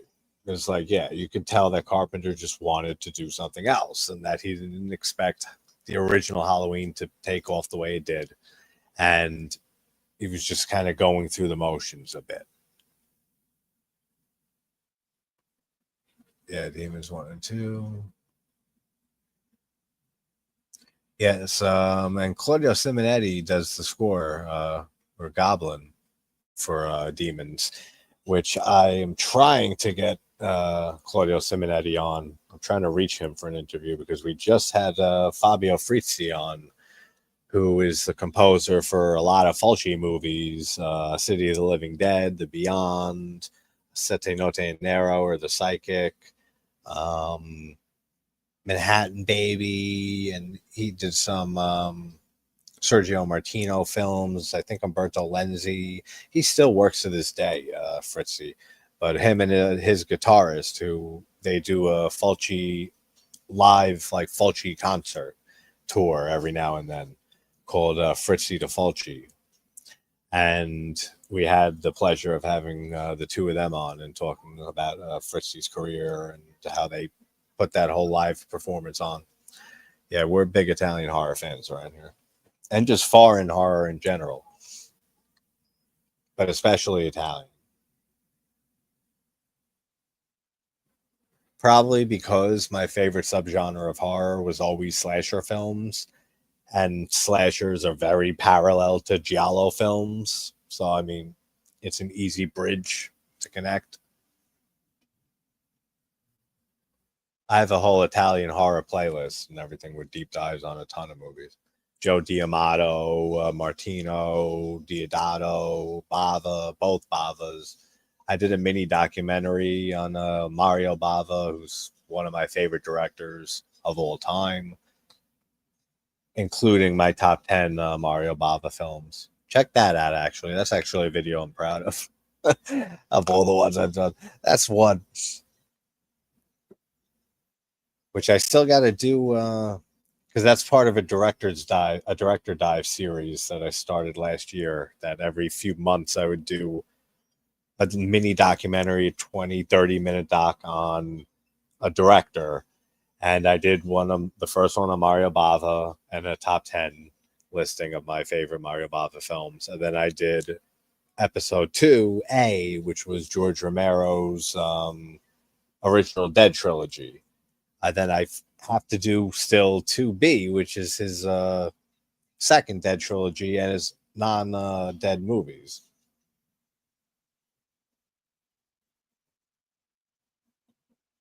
Yeah, D'Amato made porn films, Russ. A lot of the Italian directors did. Everyone's saying, hey, you should check out Resurrection County. That sounds so familiar. Yeah, no, see, I would never consider that a slasher film, which is a great movie, by the way. Henry, Portrait of a Serial Killer, that's a straight up character study for me. That's not a slasher film. Same with Psycho. I mean, people cite Psycho as it definitely had elements, yes, that led to the slasher genre, becoming a thing. But it's not a slasher movie. There's only fucking 3 people, right? 2 people who get killed in that movie. It's not a slasher. Like, for me, a slasher is you have to have decent body count and kills and good effects, and the other 2 aren't necessary, but gratuitous nudity is always a thing in 80s slashers back in the 80s. We'll keep that to like 80s slashers. But the biggest thing is the kills and a high body count, basically, for a slasher film. And that's all that I need in a slasher movie to satisfy me. Good kills, a interesting looking killer, design of the killer with a good, twist or mystery or something like that. That's basically it. Psycho is much more of the character study that has elements of what would go on to evolve into the slasher film. Like, same with Halloween not being the first slasher movie, or Black Christmas, or Alice, Sweet Alice. I always go back to Mario Bava's Twitch of the Death Nerve as being like the first true slasher film, or movie that would lead and influence heavily what would become the slasher film. I mean, there are so many slasher tropes in Twitch of the Death Nerve or Bay of Blood. And that was 71. That was before the Texas Chainsaw Massacre. That was before Black Christmas, before Alice, Sweet Alice. And yeah, there were a lot of giallos being made in Italy at the time too. But there's something about Twitch that went beyond just your typical giallo. The location, which is just like being on a lake, like at the summer camp or Camp Crystal Lake, except it's a bay, and the kills being extraordinary and over the top and just brutal looking with great effects work, nudity, and just everything. It feels like a prototype for Friday the 13th. And Friday the 13th Part 2 famously stole 2 kills directly from that film. One verbatim, exact. The spear through the bed kill with Sandra and Jeff fucking in the bed. Straight out of Mario Bava's Twitch of the Death Nerve. And it's so much better in that film. Even though I love it in Friday too, because I've always loved the Friday series. Cruising is a slasher film. Or, Cruising. Yeah. I don't know if I've seen that one. The Boneyard, that's a good one. Lamora, man, that's one I haven't seen in forever. Lamora the Vampire. Vampires are another subgenre that I say often. Same with we were saying earlier, talking about werewolf movies, and how there's only maybe 24, a few handful of werewolf films that I care for. Same with vampire films. I've never been a big vampire guy. I've never been a big Dracula person either. Like, I've seen the original Dracula. I love the original Dracula. I've seen a few of the Hammer Dracula films, but I was never a big Hammer films fan. And then some of the more modern takes and stuff, and Nosferatu, the original, and its remakes. And then you have maybe a few dozen vampire films that I really, really like Let the Right One In, and 30 Days a Night, Night Flyer. There's a handful of them. Interview with a Vampire is one that I never loved, but it is a great movie. It's The Vampire, right? Interview with the Vampire. Isn't that the name? And people always like switch it around to A Vampire. Bob Clark also directed the film Children Shouldn't Play with Dead Things. Yes, he did. It always blows my mind that Clark directed Black Christmas and then went on to do A Christmas Story. And just how polar opposite as you can get from tone for a Christmas movie. I'm back for now. Good to hear. Until later. Corey Feldman killing Jason. No, I don't think that's a hot take. Well, part 4 in general is my favorite, not just in the series, it's my favorite slasher film of all time. So that's not a hot take for me. I mean, that's one of the best scenes in the series. And you have Tom Savini killing off his own creation, which just has some beautiful poetry there with how he started and created that character. And then killed him off, which we know how that fucking went. But technically, he was never really alive again. He was zombie Jason after that. So I guess he really did kind of kill him off in a way. Dusk Till Dawn. Yeah, that's another great one. Welcome back, Bruce, for now. I've just found Near Dark. Near Dark is a good one. Very, actually, yeah, what I just read Russell's below you. What Russell says, Westerny. It's like a Western vampire movie. I have a friend who's, that's his favorite vampire film of all time, Near Dark. Very good movie, though. And yeah, Let the Right One In is one of my favorite modern vampire movies, and it has a good remake. I mean, Let Me In, right? Let Me In is the remake with Chloe Grace Moretz. It's good.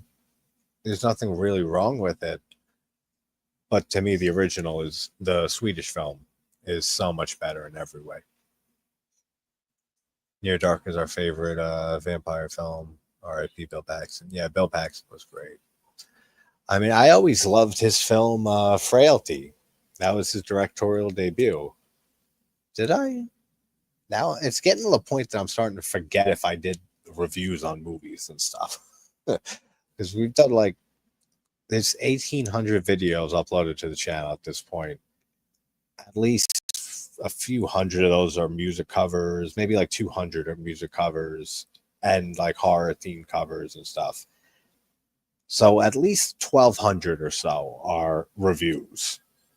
So there's some that I've actually started or like said to myself, all right, I'm going to do this and get ready to record. And then realize, shit, I already did this. And Dead Silence, that was one. I started to record a video on Dead Silence like 6 months ago or something like that and forgot I did one like 2.5 years ago. I said, oh, well, there goes that plan. I had to find something else to watch. But a Vamp, that's another good one. I haven't seen that in forever, too. That's another cover that's very memorable. I remember that VHS cover. What was that, 86? Or am I thinking of a different movie? No, I think it's 80-something. Yeah, 86. Yeah, that's a very famous cover. For a second, I thought I was confusing it in my head for Vampire's Kiss, but I wasn't. But totally trailed off on that thought. Frailty was the movie that I was going with that I said I couldn't remember if I did a video on. Yeah, I did. Frailty was Bill Paxton's debut and his directorial debut. I love that movie. That's such an underrated film, I feel. I feel like it was popular when it came out in 2001, I think, or 2000. It was very popular. And then it just kind of came and went, and people never really talk about it often. I think that's a great film. So yeah, there's a deep dive out there on the channel somewhere if you're a fan of Frailty. Bill Paxton, both directing in that, his directing for that movie and his acting and performance is excellent in that film. This guy looks so familiar. This one doctor on the screen.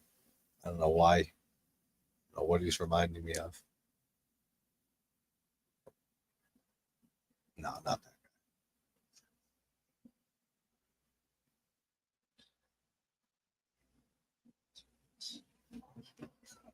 They won't let her go.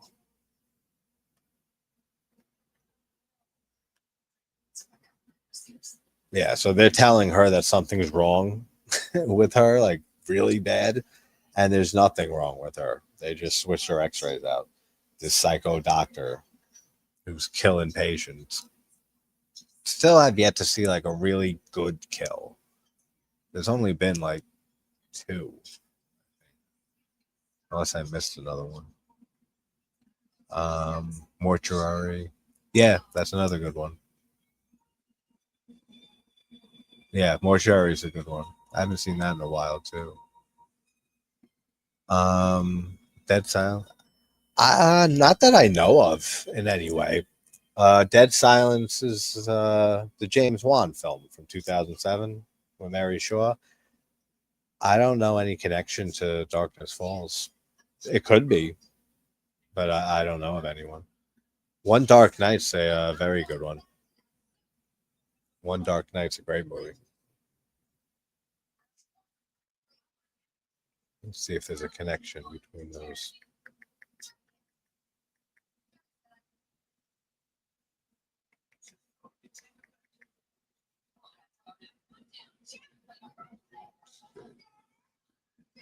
Dead Silence. I actually got to talk with the director of One Dark Night, Tom McLaughlin, who also directed Friday the 13th Part 6, Jason Lives. We had him on the channel way back. Same with CJ Graham. We've had a lot of Friday the 13th people on the channel. CJ Graham, who plays Jason in Jason Lives. A short interview, like 3 minutes, with Kane Hodder when I met him at a convention a few years ago. Lauren Marie Taylor, Vicky from Part 2 has been on twice. One other, Ari Lehman, who plays Jason, Kid Jason in the original Friday. We've had him on. Another 1 or 2 probably that'll come to me. We've had a lot of Friday people, as it is one of my favorite franchise. Actually, I got the shirt on right now. It's one of my favorite franchises. That was basically the franchise and horror that I watched right after seeing Halloween at 6 years old. That was the first horror film. Then the next horror movie that I watched was Friday the 13th, 1 through 8, because they played the whole marathon on TV, either AMC or USA or something back in the day.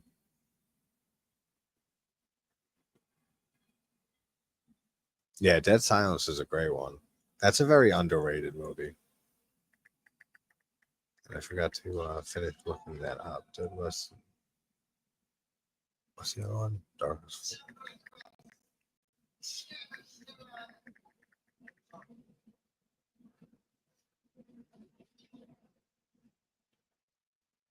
Yeah, I don't think it has any connection. Darkness Falls with Dead Silence.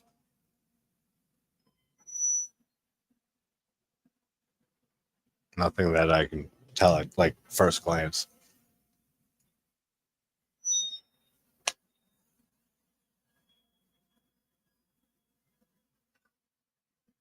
I wasn't sure what year to put in the title for this because it's another one of those movies that it's 2 years depending where you look.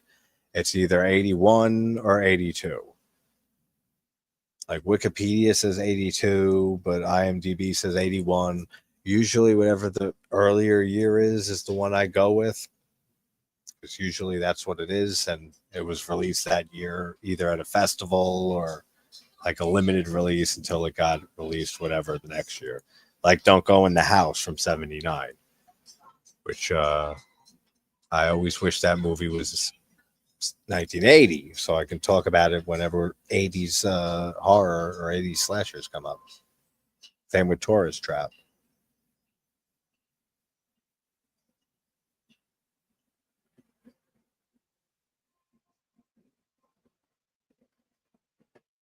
Oh, I like how foggy this hallway is. I don't know why it's so foggy, but it's a cool look.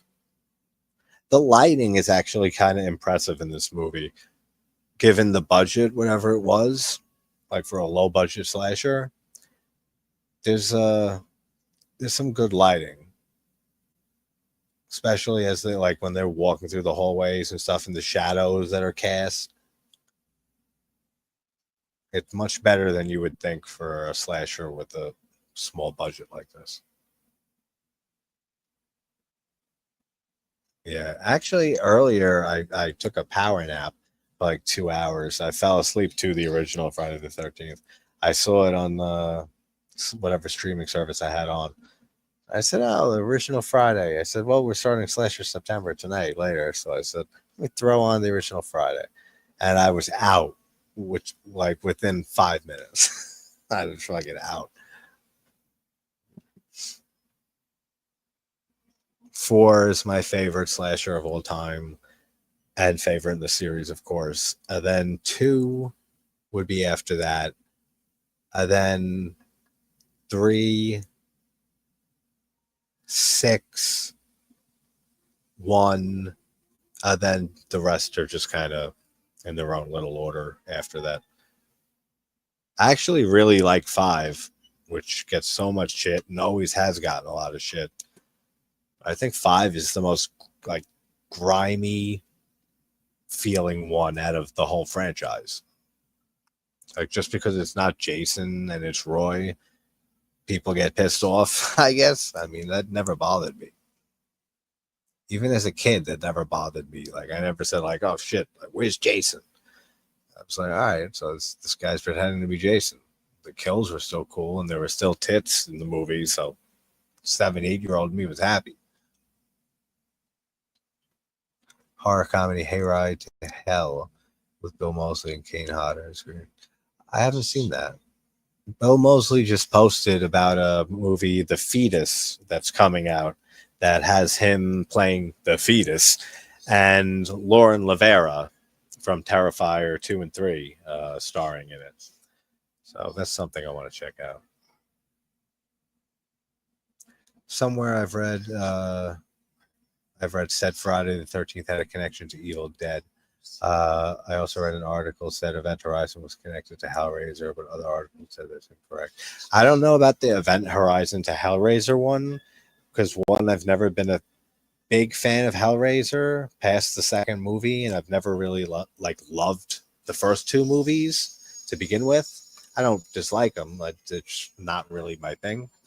But yeah, Friday's connected to Evil Dead just because in Jason Goes to Hell, you see the Necronomicon in the Voorhees house basement, as well as the crate from Creepshow, which a lot of people don't know that little fact. The crate is in there. And the Kandarian dagger even comes into play. Like this crossover, a few little things that cross over from the Evil Dead universe in Jason Goes to Hell, the final Friday, which is the 9th one, which is a lot of people's least favorite movie in the whole franchise. I don't mind Jason Goes to Hell. I think it's a very, very competently made body horror film. If you took out all of the Voorhees stuff, if you took out everything relating to Jason, which yeah, it wouldn't be a Friday film anymore, but it would be a good body horror film. and there's a lot of cool effects in it. But did K and B do the effects? Nicotero and Berger, they might have, but the effects work is very good in that movie. But it gets all the shit in the world because Jason's barely in it, and it has the whole weird plot of Jason's heart transferring between people and mad people being possessed by Jason. I don't know. It's a terrible story. Like relating to Jason.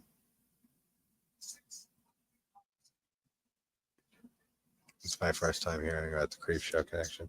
Yeah, that's a fun one. I like knowing. I like hearing that little reference. You see the crate in the basement, and then you also see the crate in Bride of Chucky in the evidence room at the very beginning when you get all those horror references, where you see Jason's mask, Michael's mask. Is it Michael's mask too? Something like that. Freddy's glove, and there might be another thing. Then there's the crate as well. Fluffy's crate, which the crate has always been my favorite segment from Creepshow. And the movie and the segment that I think should have gotten its own feature-length movie. That and the raft. The raft should have gotten its own feature film. I put a video just recently of that up on TikTok of which Creepshow segment should have gotten its own feature-length film. And that seemed to be the consensus with most people commenting that either the crate or the raft. Father's Day, I would like to see. That would be cool to have a full-length Father's Day. They're creeping up on you. I feel like you can't really go anywhere else with that one. And Jordy Verrill, I mean, it kind of indirectly led to The Happening. So I guess you don't want to see anything else with that story.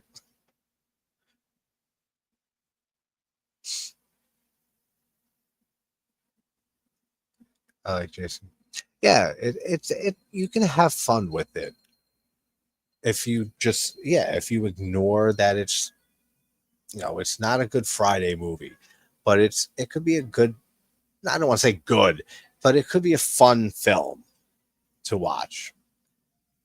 It's not like a terrible movie like so many people say when they say, "Oh, I hate Jason Goes to the House." I hate it. I rarely use the word hate to describe anything, but like especially like when I'm talking movies, I never say I hate a movie.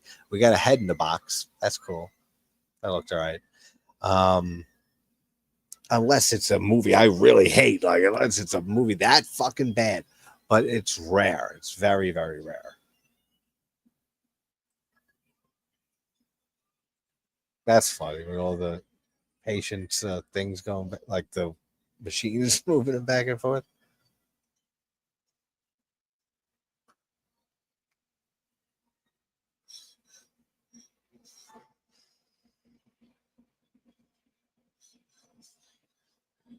Oh, that's why I got a message back. First off, found footage fans who haven't seen the movie The Monster Project, check that movie out because it's a great found footage movie that it's kind of a hidden gem in the genre, never gets talked about. I had the director on, or that was like the second or third interview I ever did on the channel, way back. But I did a review on it on TikTok recently, and one of the actors from the movie who plays Jamal found the review, I guess, and commented, said watch this, I'm in it. So I talked to him. So he's going to come on and talk about the movie sometime in the next few weeks.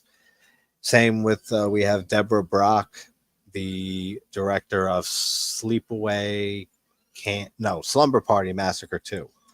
My favorite in the Slumber Party Massacre trilogy with the guitar drill guy. She's hopefully this month, if not October, we'll be having her on. And then Felipe Mora, I still have to record that interview with him because he had internet connection issues the first 2 times we tried. Then I went upstate. Then I went to Mexico. So now I'm back. And he said message him when I get back. He directed The Beast Within, which is a very underrated creature film from the early 80s and a favorite of mine with a great transformation scene. We've had Paul Clemens on a few times from that movie. And Communion with Christopher Walken, and he did the Howling sequels 2 and 3. So I've been wanting to fucking talk to him about all this, and he kept having these connection issues that he said is he got a new phone. It should be solved, that issue. So hopefully it is. You know what? How Jason goes to space after being dragged out. Yeah, it ignores everything in Jason Goes to Hell for Jason X. It's like set in the future in the first place, and like he's cryogenically frozen, Jason, and Camp Crystal Lake has a research facility, which is ridiculous. And then he gets sent to outer space after he's like frozen. But it like ignores the whole events of Jason Goes to Hell. Someone made a movie called Killer Beach that's like the Red. Oh, okay, interesting. I gotta check that out. Thanks for the ride, ladies. That grew on me over the years. I never loved. That was always the weakest link out of the 3 segments for Creepshow 2, because Creepshow 2 is right behind Creepshow for me. In the horror anthology department, it's almost as good. It's almost as good as Creepshow. And I love The Raft. I love Old Chief Woodenhead. And I do like The Hitchhiker, but I never loved it. But over the time, it's definitely grown on me, especially because of Mrs. Lansing. Like that character and her dialogue and her when she's breaking down and just 4,000 Mrs. Lansing and the car will be brand new, and all of her dialogue is great. That made me fall for that segment. Killer Beach, aka The Sand. Interesting. Yeah, the transformation in that is one of my favorite transformations ever, even as over the top as it is. And speaking of that, yeah, Paul Clemens, who plays Michael in that movie, who we had on first for an interview, that the longest one actually out of the 40 something guests we're up to now. 2.5 hours me and Paul were talking. Then he came on a few months ago as we watched Carnival of Souls, the original, and talked about that movie. And he just messaged me the other day asking me if I watched Weapons yet, the new film, which I have to. I've been saying it all week down in Mexico. I just never had the fucking time to do it. But I got to watch Weapons because, one, people are raving about it, and I'm going to do a spoiler-free review on that after I watch it. But then I said to Paul, do you want to come on and talk spoilers and talk, analyze the movie? He said, you bet your ass I do. So we'll have Paul Clemens coming on for a third time sometime in the next week or two to talk Weapons and discuss the hell out of it.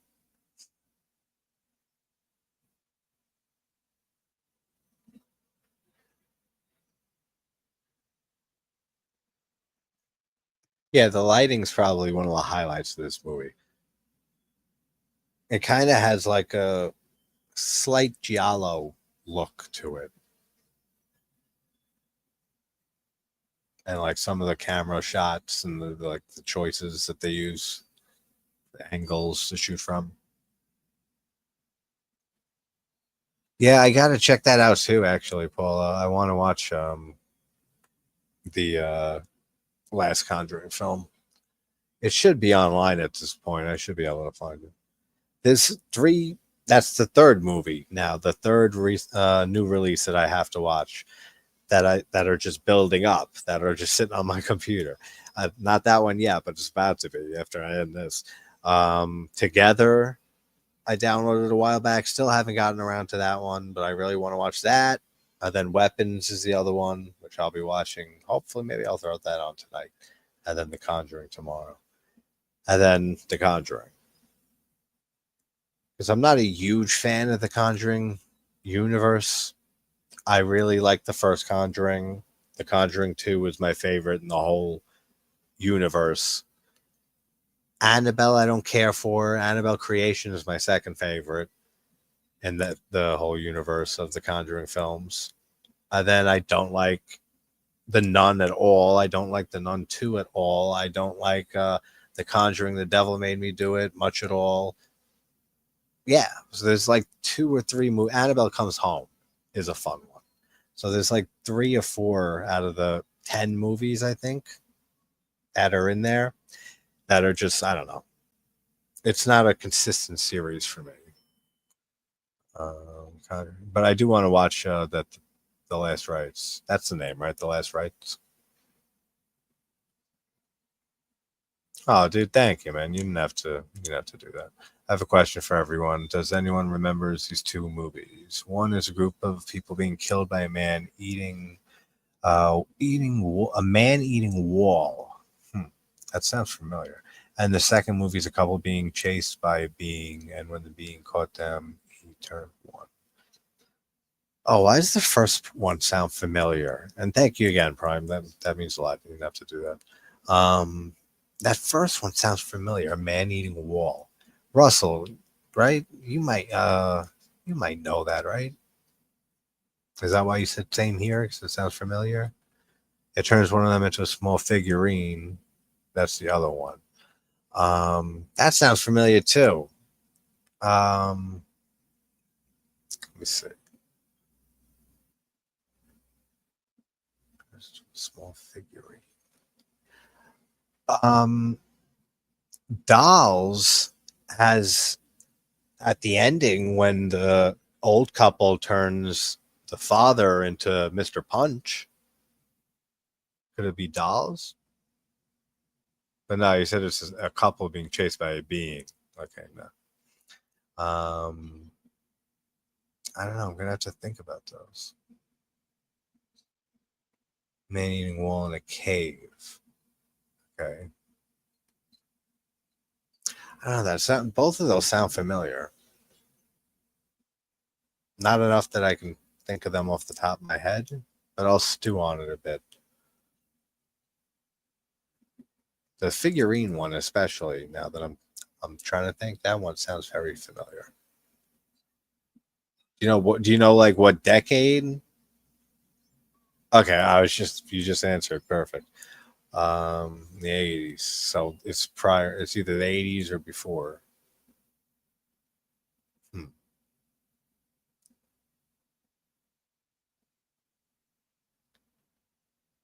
Let's see if Google can help out. Let's see if Google has the answers. Let's see.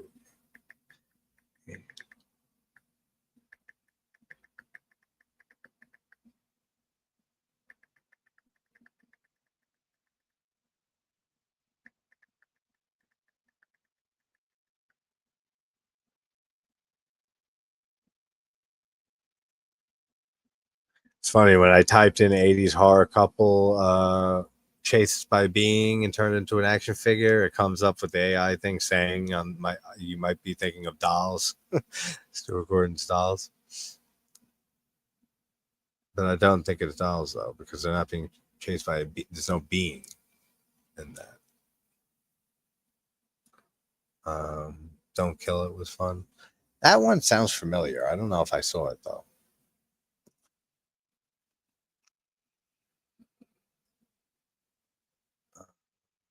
Let's see. Does that sound familiar to anybody else in the chat? What Prime is describing? The 2 movies here. I'll leave it up for a bit. See if anybody comes up with an idea for the names of those.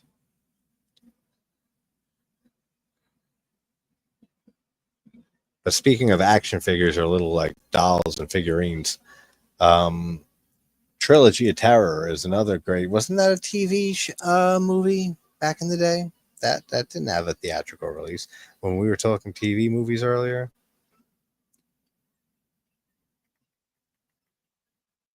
Pretty sure that one was right to TV. Yeah, made for television with Karen Black. Nobody remembers the first two segments. It's always the third one, the Zuni doll.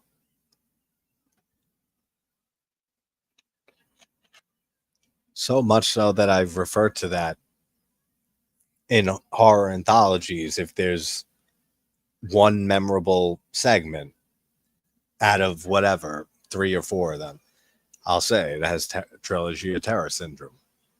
That everybody only remembers that one particular segment.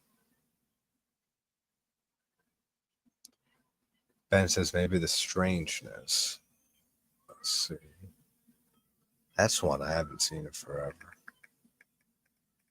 Strangeness.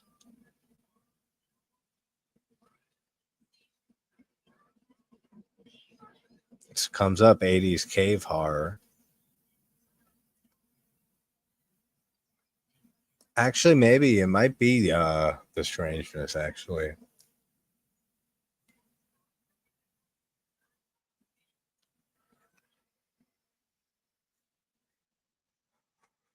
Here's the plot, Prime, off of whatever this is, for the strangeness. A team are convened to investigate the abandoned gold spike mine, included among the group are miners, a geologist, a photographer, and a writer. The writer, Dan Flanders, has heard the rumors about the mine that something caused the miners to flee in fear. As they venture down into the shafts, they are trapped by a cave-in, and they discover that something stirs in the depths of the mine. I don't know if that's the one, but there is a being down there in the cave.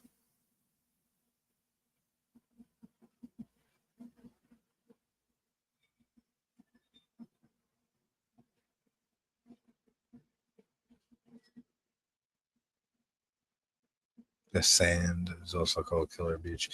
Yeah, I don't remember if I've seen Killer Beach. That sounds like, but maybe I'm thinking of Killer Workout, that slasher movie from 83, 84, something like that. That one's not that good. That's not a good slasher.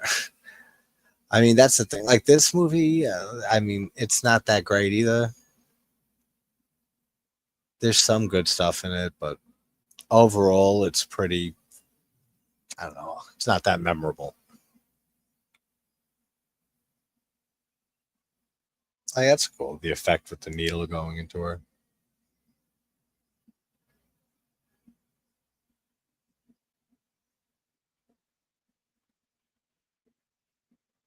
This one's like a good every few year slasher to throw on.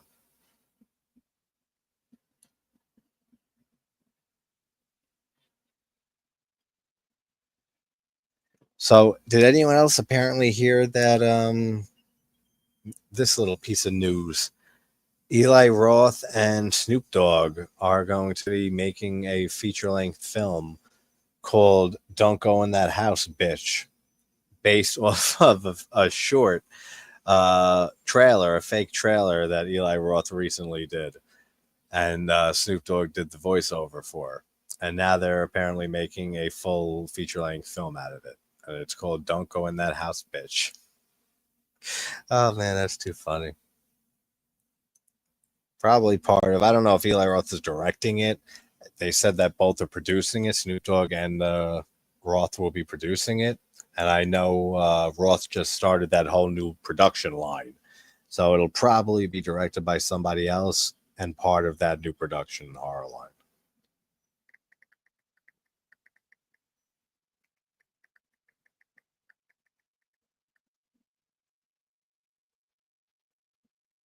Yeah, don't go in that house, bitch. There you go.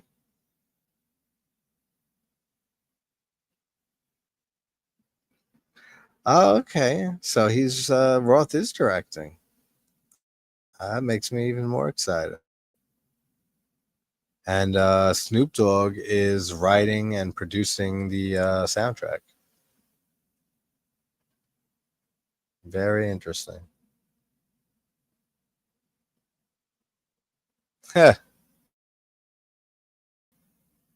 So that means how many people remember all the fake trailers from Grindhouse back in 2007? Because I think we've gotten movies for almost every one, right? At this point, did we get Don't? I don't think we got a movie for Don't. The one that just kept saying, like, you want to go into house, don't. It was just that over and over again. I don't know if we got a full movie for that. Unless we did, and I just completely missed it. But we did get one for, was Machete one of the fake trailers? A Werewolf Woman of the SS. I don't know if we got one for that. Thanksgiving, obviously, we finally got.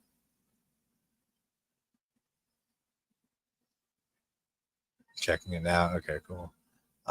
Yeah, the sand has. Oh, it has Jamie Kennedy. Um, yeah, they had a fake trailer for that before Jimmy Stiggs. Great trailer. Uh, yeah, that he did. Don't right. That was Edgar Wright. But did he make a full movie out of it? If he did, I totally missed that.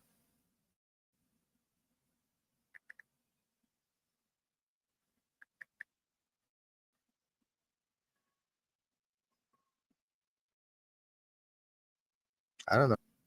Full thing. And yeah, we didn't get Werewolf Woman of the SS. I didn't think so. Okay, and yeah, no full movie for Don't. Okay, because I'm gonna pull up all the trailers so I don't leave any of them out.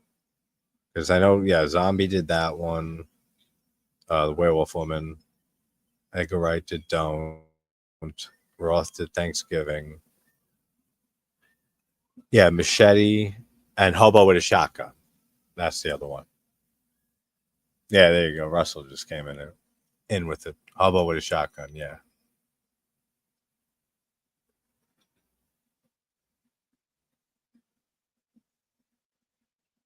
Yeah, Jason Eisner, Russ was the director of Hobo. That was one of the most memorable theater experiences ever. Was Grindhouse. It was when I was in college. It was my third semester in college, and I remember it was like Tuesdays for students and shit. So like you'd get like 70% off, like something crazy on everything at the theater. So it was packed and everyone was drunk, stoned, fucking you name it. And we're watching the movie, and the trailers got more of a reaction than the fucking movies did. All the fake trailers, like people were just howling and laughing hysterically. I mean, it was such a fun experience. Death Proof, I never cared for that much, though. That's my least favorite Tarantino film, alongside with The Hateful Eight. But then again, I don't remember The Hateful Eight, and I only saw it once when it came out. I just said, I don't care for this one, and then never saw it really again.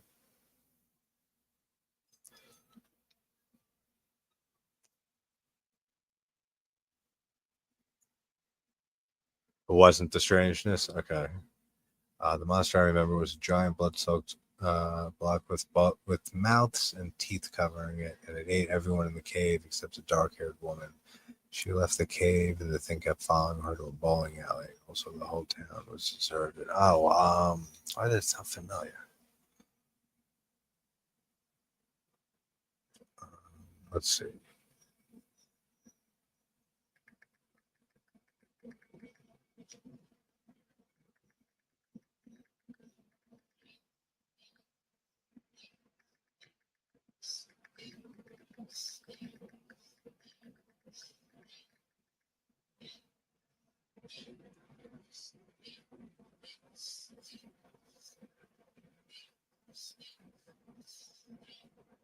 Unless you, not the Descent, right? Because there's no bowling alley there. But that is a great cave creature feature, though, for anyone who hasn't seen The Descent, which I can't imagine is many because that's a very popular movie. But I'm sure that one's not it. That's what AI brought up, though, on the Google search.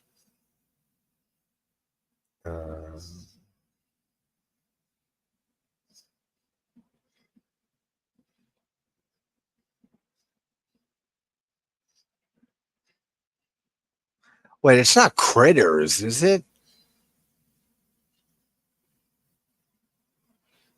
No, because they're not giant. Because there's a bowling alley scene in Critters.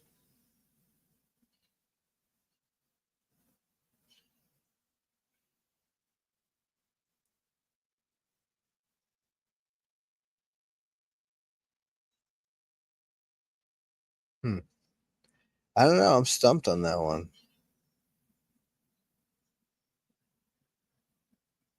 I'm going to keep thinking for you, though. If I think of an answer for either of those, I'll make a post on the community tab on the channel and tag you in it. I'll say, I found it. Thought of it. What town was deserted? Because I just did the Feast movies, reviews on all 3 Feast films, and there's a deserted town in there, but they're not in the cave at any point. And there's no bowling alley.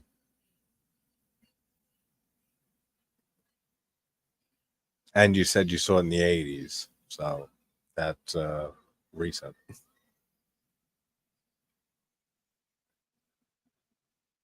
2000s Google is way better. Yeah, I know, right? It feels like it's regressing. 25 years to find Lamora. Yeah, that's one I haven't seen in a long time.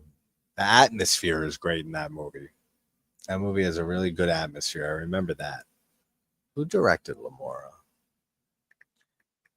I know I'm going to say, oh, that's right, when I see the director. Oh, maybe not. Richard Blackburn? What else did he do?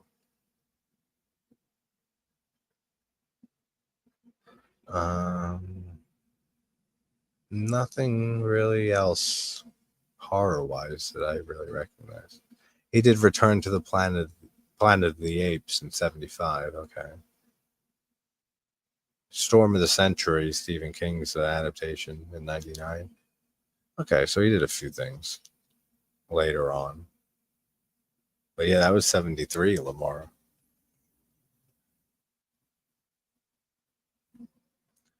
Ticks was a fun watch with weed smoking Clint Howard. Every film is fun smoking weed. If that's your thing. Never been a drinker.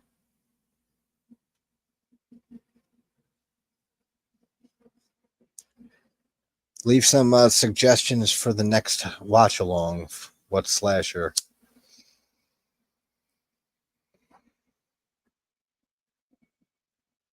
Because the way I pick the watch alongs is if I didn't do a review or a video on it already, then I kind of don't want to do those videos. Like I always try to do a review before I do like a live watch along. But in this case, I never did a video on this movie. It's just this isn't one that I care for to do a full video on.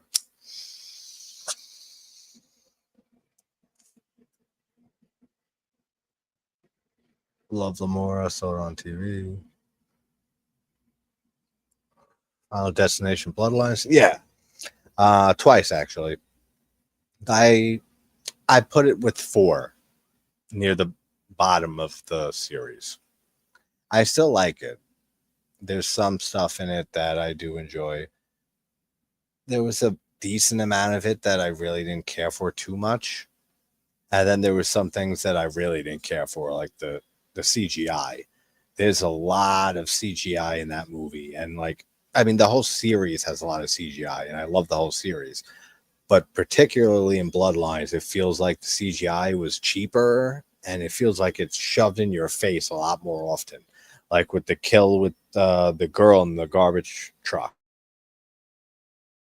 and that looked terrible to me.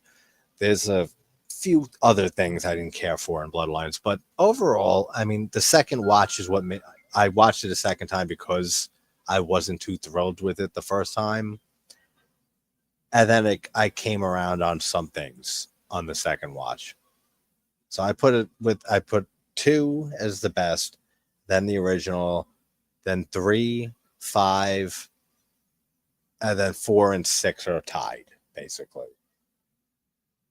They're all still fun, though. What made me find Lamora was Googling a father being kidnapped. Okay, yeah.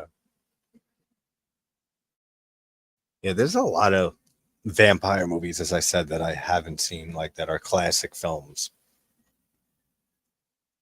Like I've seen a lot of movies in my lifetime, and there's not a lot of classic films, like big known movies that I haven't seen, but like everybody, there's ones that get by you or you don't see.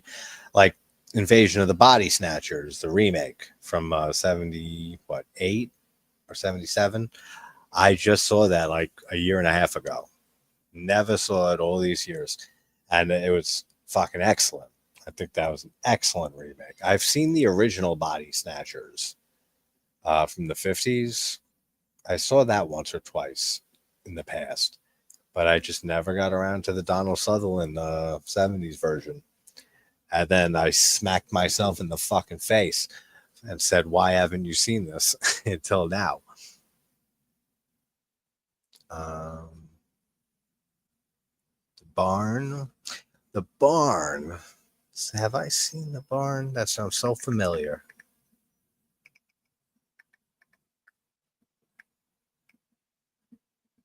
From the 2000s or 20 something, 2010s. Let me see. The Barn. From 2016.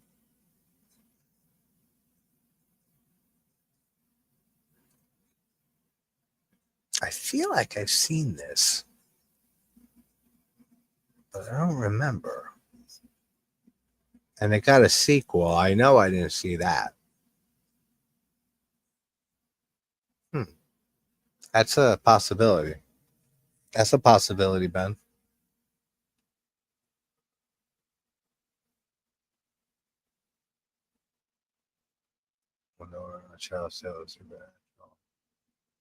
Children of the Night. That movie. Let's see. I don't know if I've seen that.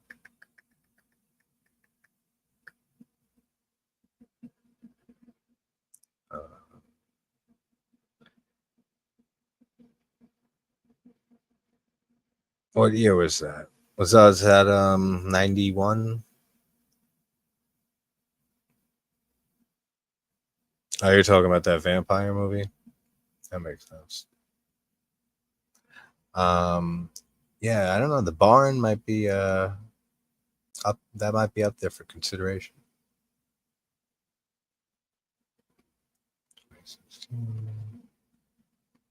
Halloween slasher, nice. Nice takes on vampires. Yeah, I didn't see The Barn. You know what I saw recently? The Cleaning Lady from a few years ago. It's all right. I didn't really care much for it. There was a few scenes here and there that were creepy, but besides that, it was kind of rough getting through that movie. I think it was 20, maybe it was late 2010s. I think it was just a few years ago. Let me see. Was the Cleaning Lady, the Cleaning Woman, 2018? Or no, that's the wrong Cleaning Woman. There's 2 of them. It's the Cleaning Lady, and it's still 2018. Yeah, all right. So 2018. It was all right. It was nothing I'd ever watch again.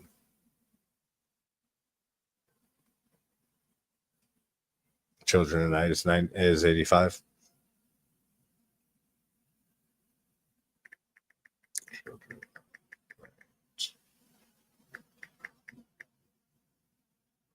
Children of the Night, 1985. Directed by Robert Markowitz. Oh, Laura Park Lincoln's in it. I might have seen that one actually, because I might have seen that because that's the other movie that she's in that I think of. She plays in part 7 of Friday, and okay, and Marta Kober, who's in part 2 of Friday, is in that. I've seen this movie. I don't remember it, but I've seen it. Just for the Friday parallels alone.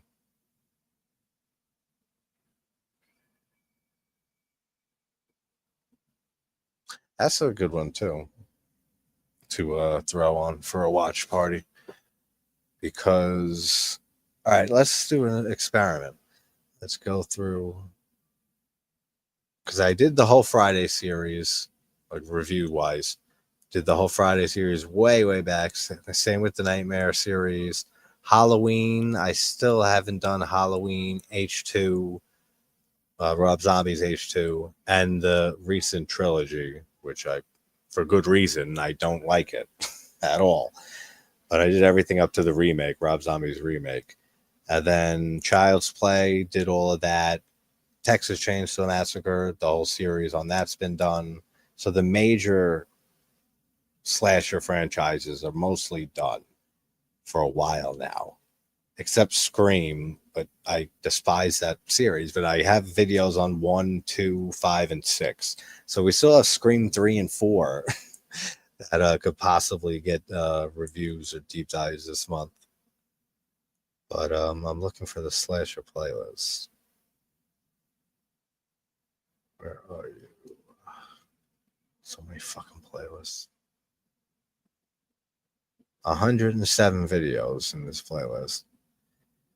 Terrifier 3, Sorority Row 2009, Bloody Moon, Candyman 3, Candyman 2, My Bloody Valentine, My Bloody Valentine 3D, Shrooms, The Mousetrap, Terrifier, Maxine, In a Violent Nature, Strangers Pray at Night, Jester, Don't Look Away, Tourist Trap, The Mutilator, Leatherface, the 2017 prequel, It's a Wonderful Knife, Silent Night, Deadly Night, Terrifier 1, Terrifier 2, Thanksgiving, Scream 2, The Driller Killer, The Forest, Alice Sweet Alice, the horror film, the last horror film, or Fanatic, The Slaughter, Sleepaway Camp 1 through 3, Final Exam, Return to Horror High, Eli Roth Thanksgiving, it's a trailer reaction, Wes Craven's New Nightmare, Dylan's New Nightmare, the fan film, all the Sleepaway Camps, The Fun House, The Dentist 2, Madman, The Prowler, The Burning, Blood Rage, Hatchet 1, 2, 3, and Victor Crowley, Motel Hell, Urban Legend, April Fool's Day 86, Slumber Party Massacre, the remake from 2021, which is awful. Lucio Fulci's The New York Ripper, High Tension, Stage Fright, Pearl X, Doom Asylum from 87, All the Boys Love Mandy Lane, Graduation Day, Stitches from 2012, Bloody Birthday, Happy Birthday to Me, Slaughter High, Curtains, Texas Chainsaw 03, Slumber Party Massacre 3, 2, and 1. I said those. Mario Bava's Twitch of the Death Nerve, Don't Go in the House, Maniac, the Maniac remake, Uncle Sam, Butcher Baker Nightmare Maker, Tourist Trap, and Pieces, Intruder, Black Christmas remake, Silent Night, Deadly Night, Silent Night 2012, Urban Legends Final Cut, Sweet Revenge, the Friday fan film from this year, and this movie tonight that we just watched. Those are all the slasher films that we've covered on the channel. So anything besides those, feel free to put on the community tab and stuff for suggestions for reviews, deep dives, or watch-alongs for this month. And for any time, but especially Slasher September, all month long and into October. Last Matinee is a Gallon type slasher. That was pretty good. Okay, last night. That sounds familiar, actually. It was a local movie store that was going out of business, so I bought the entire horror selection. That's awesome, man. I actually know two other people who did similar things with places that went out of business by them. Oh yeah, Nightmare Cinema is fun. That was Mick Garris, right? Directed that. It Waits with the Jeepers. Yeah, Jeepers Creepers is a fun one. It Waits, I remember maybe seeing that. I don't think I saw Harvest Moon. But Jeepers Creepers, the first one, is the only great one in that franchise. 2 is fun. I can have fun with it. I did that whole franchise too. If you want to hear me pissed off, angry, then what? I don't know why people would, but Jeepers Creepers 3 and Reborn are rant reviews. Those videos they're old videos, but man, those movies got me so pissed off at how bad they were. I went off on them completely. Oh, here's one that just popped up on autoplay on Tubi. Sweet 16. That's one I haven't done before.